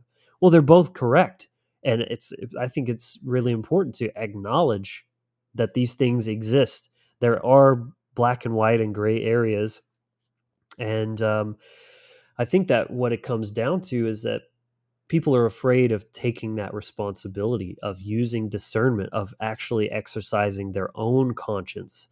They want to look to an external authority, like, what does the law say? What is, let's have some kind of council, village council, maybe that sometimes is useful if you're getting the opinions of other people. But at the end of the day, if it's a subjective matter, then like, no amount of consensus or not consensus is going to change what is actually objectively true about it, right? If everybody in a village decided, oh, murder's probably okay, or this was like, an excusable instance or something like that, that doesn't change what actually is objectively right and wrong. So there's no escaping, is my point, that responsibility for every individual to exercise their own conscience, to study morality, to really think about these different situations and gray areas, and figure out where to draw those lines. And again, if it's in a murky area where you can't draw a line, it's best to stay away from that, right? Just stay in the green zone, and things would be a lot simpler, right? But at the very least, if we could just get the objective black and white parts right, the world would be so drastically different, because the government would not exist, for one thing. If people would not be doing like blatant crimes, there, theft, murder, the 7 deadly sins, right? So I think that's the key thing to take away with this is acknowledging that these areas exist. There's black and white, there's gray, and it's up to us to actually have a high level of awareness and conscious discernment to be able to hear or look at a situation, or especially be involved in or participating in a situation, and be able to decide, here's my options, here's my choices. What am I comfortable with? What seems most moral or holistically good, right? Not just what's good for me, because that's, again, that's the egocentric satanic mindset of, oh, nobody else matters. If it's good for me, then that's good, and I'm going to go with that, right? Well, that's the mindset of many people, if not a majority of people in some capacity, especially in places like the corporate world or the court of law. It's all about winning, not about truth, not about goodness. It's just win, dog eat dog. So yeah, and without a high level of self-care, self-love, taking it back to that post that I mentioned earlier, how are you going to know? Because ultimately, if we're all locked in our trauma-based mind control, then many, if not most of the choices that we're going to make are unconscious or subconscious, running on programs, not really aware, not really empowered and sovereign and in the interest of goodness, but lost my train of thought. You're going to be projecting that self-loathing, right? It's like, again, someone who's racist, right? They think they're right. They think they're the good guy. They're acting out of that self-loathing and that self-hatred. So they're grasping at some identity construct to say, oh, well, I'm part of this superior race, therefore I'm better, so I'm okay. I don't have to hate myself. It keeps me safe up here on my pedestal. But they're just projecting that actual self-loathing, and they're not aware of it. And that is going to actually cause harm. So if you're not doing that internal work, that's what's going to happen. So only when you truly come to that place of balance, self-love and acceptance and respect for other people's rights, not violating the 7 deadly sins, you're going to stop pushing out and acting out in these sort of loathsome and toxic and harmful beliefs, mindsets, whatever it may be. If maybe you're pro-war or something, right? It's not about the cause. You're going to jump on board because the news is going to tell you something, and well, they're a bunch of godless savages, so it's okay that we go and bomb them. And you're like, fuck yeah, because I just want to see the world burn and I want to see people die because I'm projecting that hatred, that vitriol that I feel inside out into the world, but then I'm disguising it as some sort of virtue. It's very important. So, that's what it comes down to. We have to bring it back to ourselves, the individual, do the work, heal. Otherwise, we're not going to stop projecting those vitriolic worldviews and by extension, harmful actions that we think are justified, but are actually just us kind of directing that hatred into something else. So hopefully that all makes sense. That pretty much covers everything as far as this topical discussion.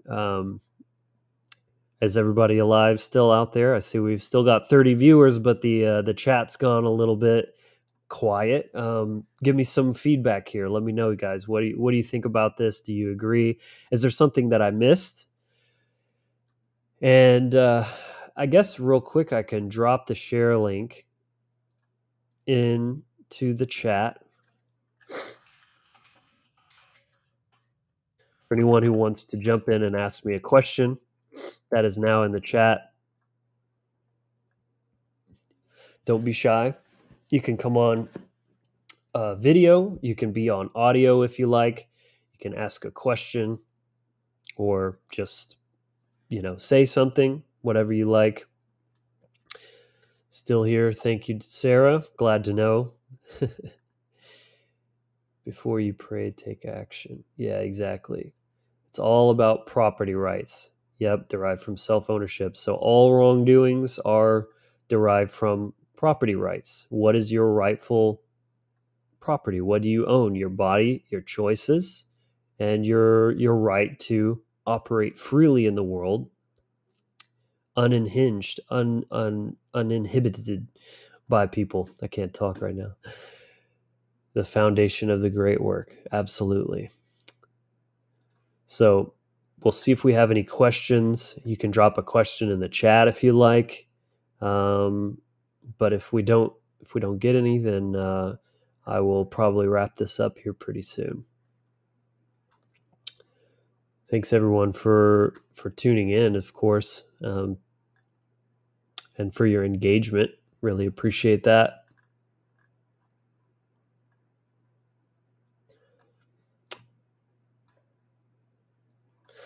All right. Well, I think that's going to wrap us up for today. I appreciate everyone being here. Hopefully this was a good and useful topic to cover. I thought it was pretty decent. I enjoyed going through this, handling this on my own. It's good practice for me. It's definitely outside of my comfort zone, speaking of. Rana says, thanks. This makes perfect sense and something I've worked on learning over the past 3 years. Yeah, it's definitely good stuff to consider. I mean, it's very foundational knowledge, and that's what I want this channel to be all about. You know, I do like kind of touching on some fringe concepts and topics and stuff, but I always want to be bringing it back to first principles, right? And teaching especially morality and natural law. I mean, if we can't get that right, we're fucked, right? So that's really my main focus.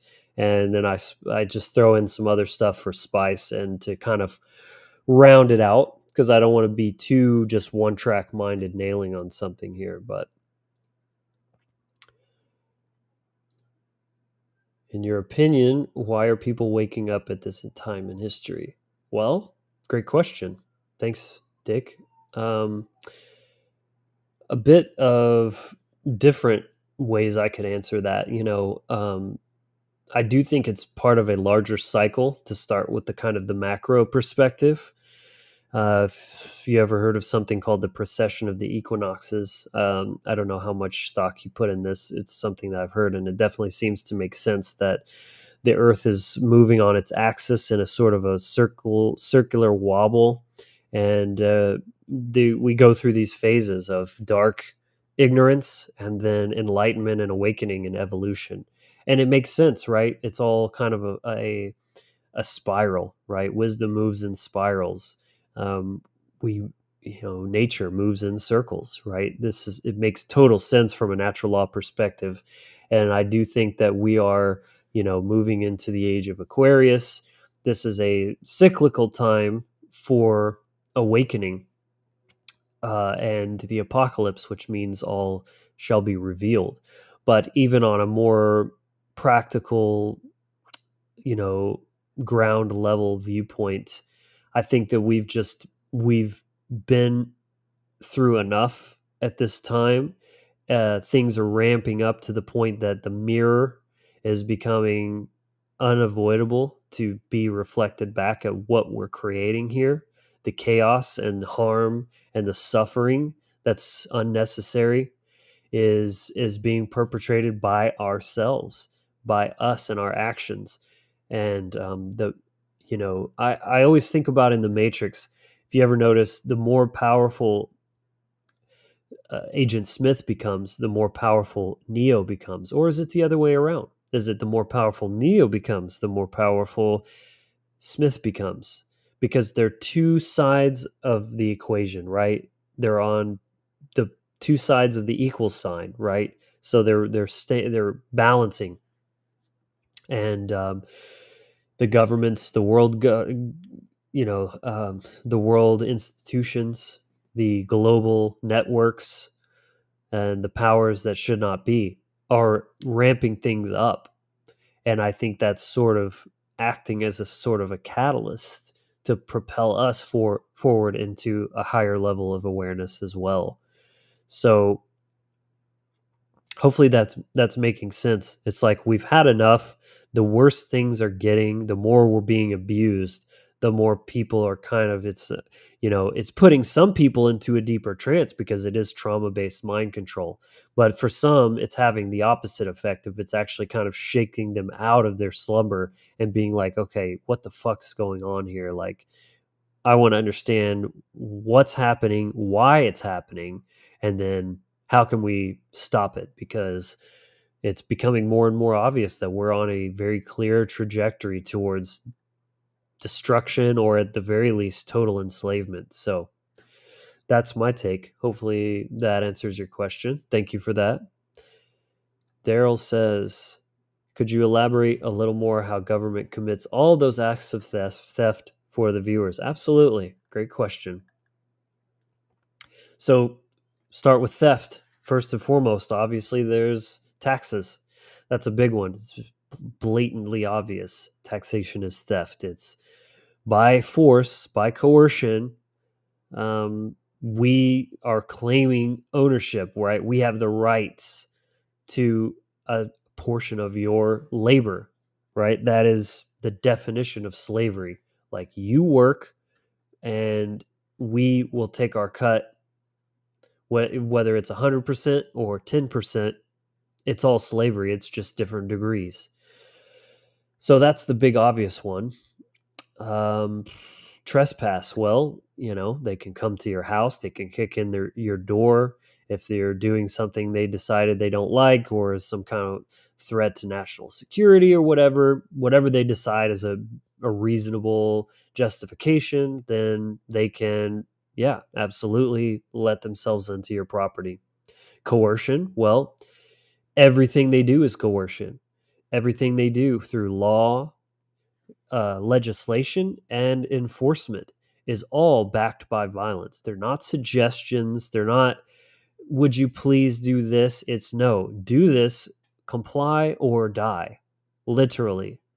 Because if you don't believe or don't agree with a certain thing and decide you want to resist, they have the right to kill you, and they will do that.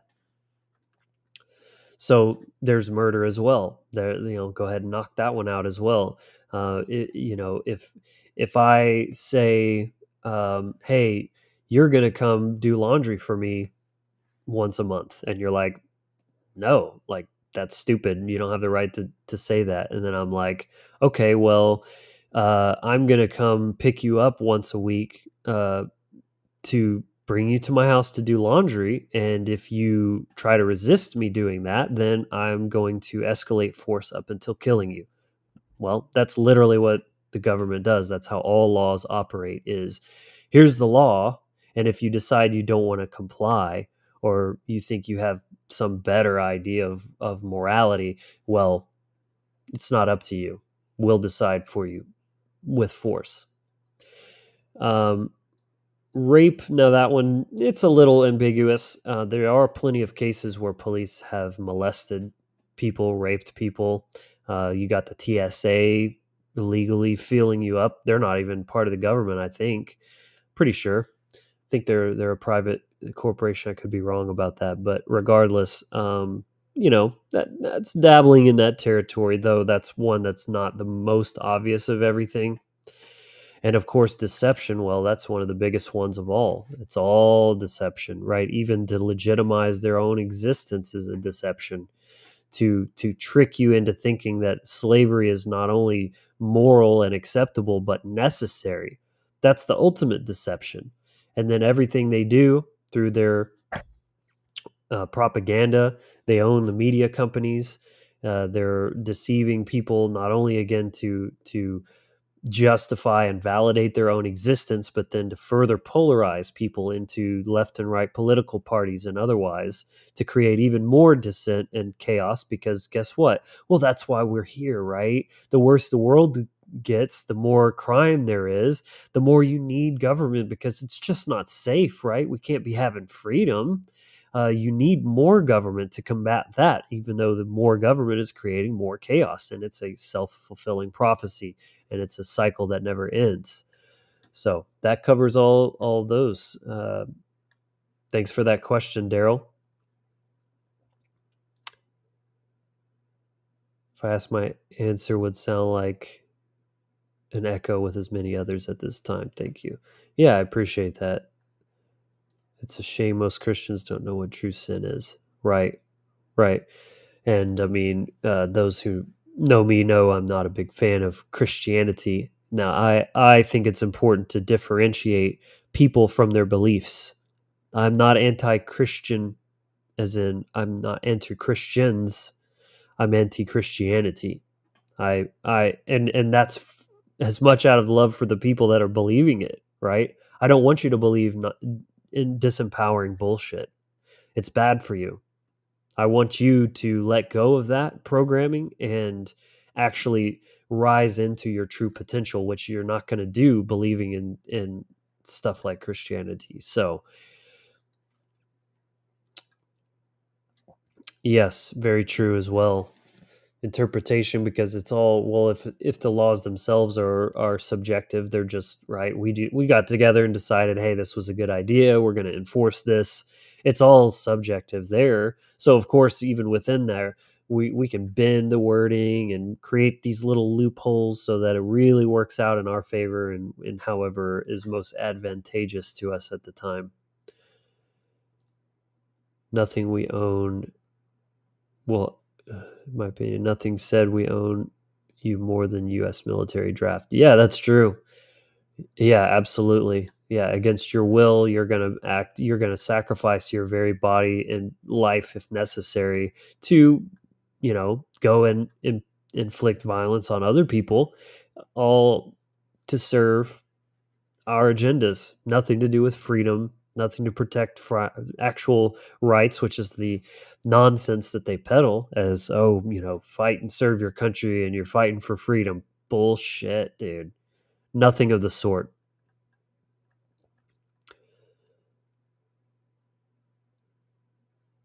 Seems at the end of cycles they pervert society on overdrive.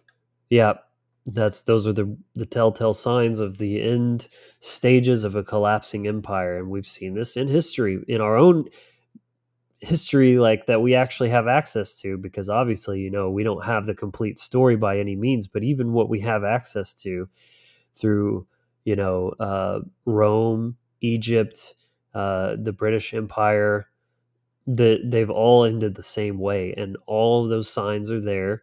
It happens very similarly, and we're absolutely in the same repeating pattern at the moment. Interesting.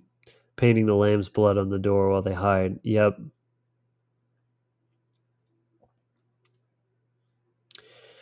Yes, because the state is an extension of religious belief. The state is a religious belief, but I think monotheism installs the operating system for statism as a program to run on top of. They work together really, really well. It's like you have Windows and then you have like Microsoft Word on top of that or something like that.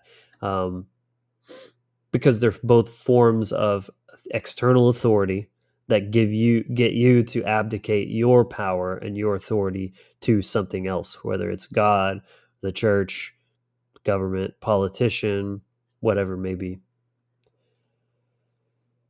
I have not heard of Truth Seeker. Is that a YouTube channel? Christian mystic rapper. He goes in deep with it. Yeah, that'd be cool. Feel free to share. Maybe if you want to message me on Facebook or something, send me some links. I'll see if I can reach out to them. Morality, where does that come from? The inside out, or is that determined from the outside? That's a good question. As above, so below, right? So always taking it back to first principles. Natural law is something that exists outside of ourselves, though we are a part of it. So even that is kind of an illusion, right? We're not separate from nature. We are nature. but the laws themselves are independent from subjectivity, right? They're objective, they're immutable, they're built into the universe, and natural law would be a thing even if every last human disappeared and died off. However, the knowledge of morality via conscience is internal. It's from our own conscious awareness of it, right? It's like you can see a sunset. That's something that's happening objectively. Now, we could call it a sunset. We could come up with a totally different name for it. What we call it is irrelevant so long as we actually know what it is and we're being honest with what we're observing as a cosmic force. That's how I see natural law. It doesn't matter what we call it as long as we actually understand it in a useful and practical way. And that comes from within. Conscience, your conscience, your knowledge of right and wrong means con is together and science means knowing. This alone points to the fact that morality is knowable. Great question. Thank you. I've heard of Bill Donahue. To hear the Bible translated in consciousness. Yeah, I mean, there's a lot of wisdom and truth in the Bible, but personally, it's just not.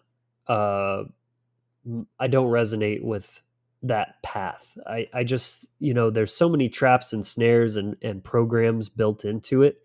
I prefer to run a path that's much more direct and less booby trapped, basically. And to each their own. That's my whole thing as a pagan.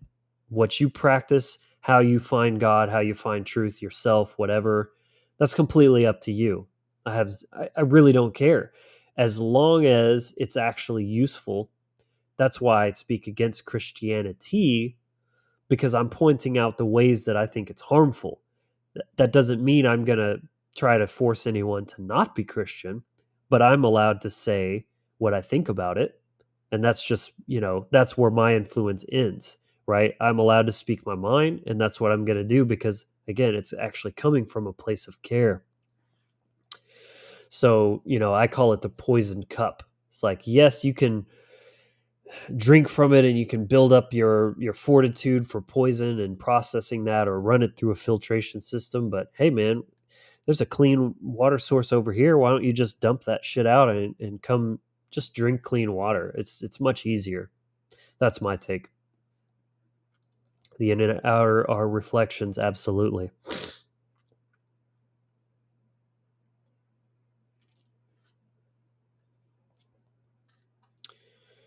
Drives an individual to do the right thing when no one's looking or never know about your contribution. Yeah, that's what I think integrity actually is you do the right thing and you don't do the wrong thing for no other reason than just being a good person of integrity.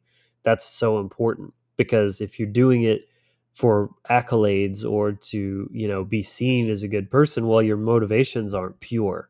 It's completely missing the point, right? You don't do a good actions because it gets you favor from people or makes people think of you as a good person. No, and that's where the true self-love comes in. If you truly love yourself, it doesn't matter who sees it or doesn't see it. You're not going to betray yourself by doing something shady. It's just as simple as that. Rika, thank you for tuning in. I appreciate you. I know you got to go, but thanks for, taking time out of your day. I really appreciate that.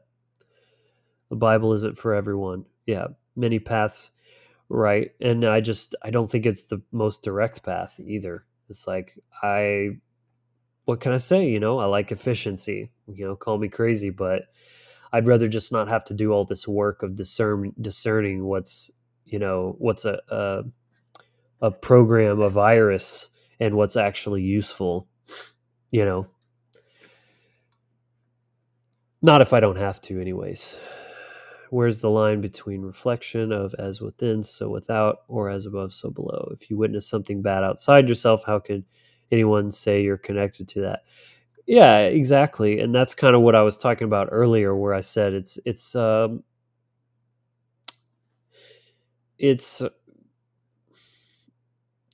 like a dual, it's almost like a paradox. It's both true and untrue, right? We're all in the mind of the all. We're all part of the same energy source. We're all connected to each other and to the creator, the higher intelligence, whatever you want to call it. But in this world, there are boundaries. There are separations, right? Here's a cup, here's my phone. These are two separate things, right? They're made out of the same building blocks. They're being projected from the same source. But if I can't call my mom with this cup, right? They have different forms, they have different functions, and consciousness itself, being a human being, for example, is one of the most high level units of function because we are little g gods. We are creators in our own respect. And it's extremely important what we are creating.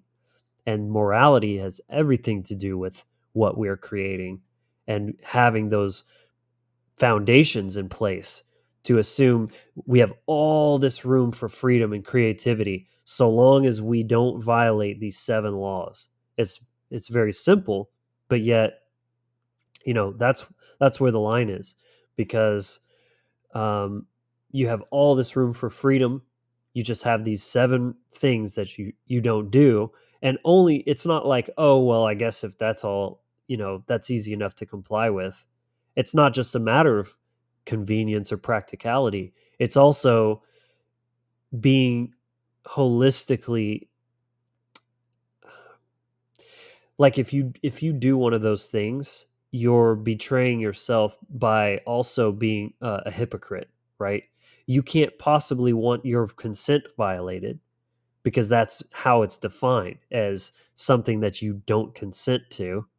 So how can you do something to someone else that you would not possibly want done to you? That's the true meaning of the golden rule. So check out that video actually on my channel, the true meaning of the golden rule. Just go back like a few months and you'll find it.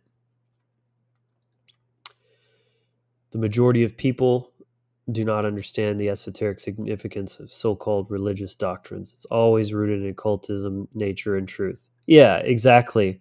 But has been hijacked for control purposes, and it comes from that stuff anyway. So why go through the parasitic middleman when you can go right to the source? Just look directly to nature and directly to pure occultism instead of sifting through all that bullshit. That's a great point, Will. Thank you. Infinity made manifest.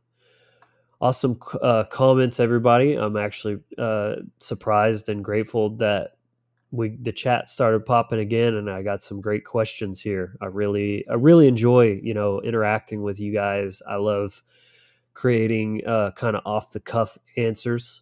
I think that's where some of my best stuff comes through, is where I'm kind of giving like a intuitive bouncing off of something that wasn't planned. So I really enjoy these kind of Q&A sessions.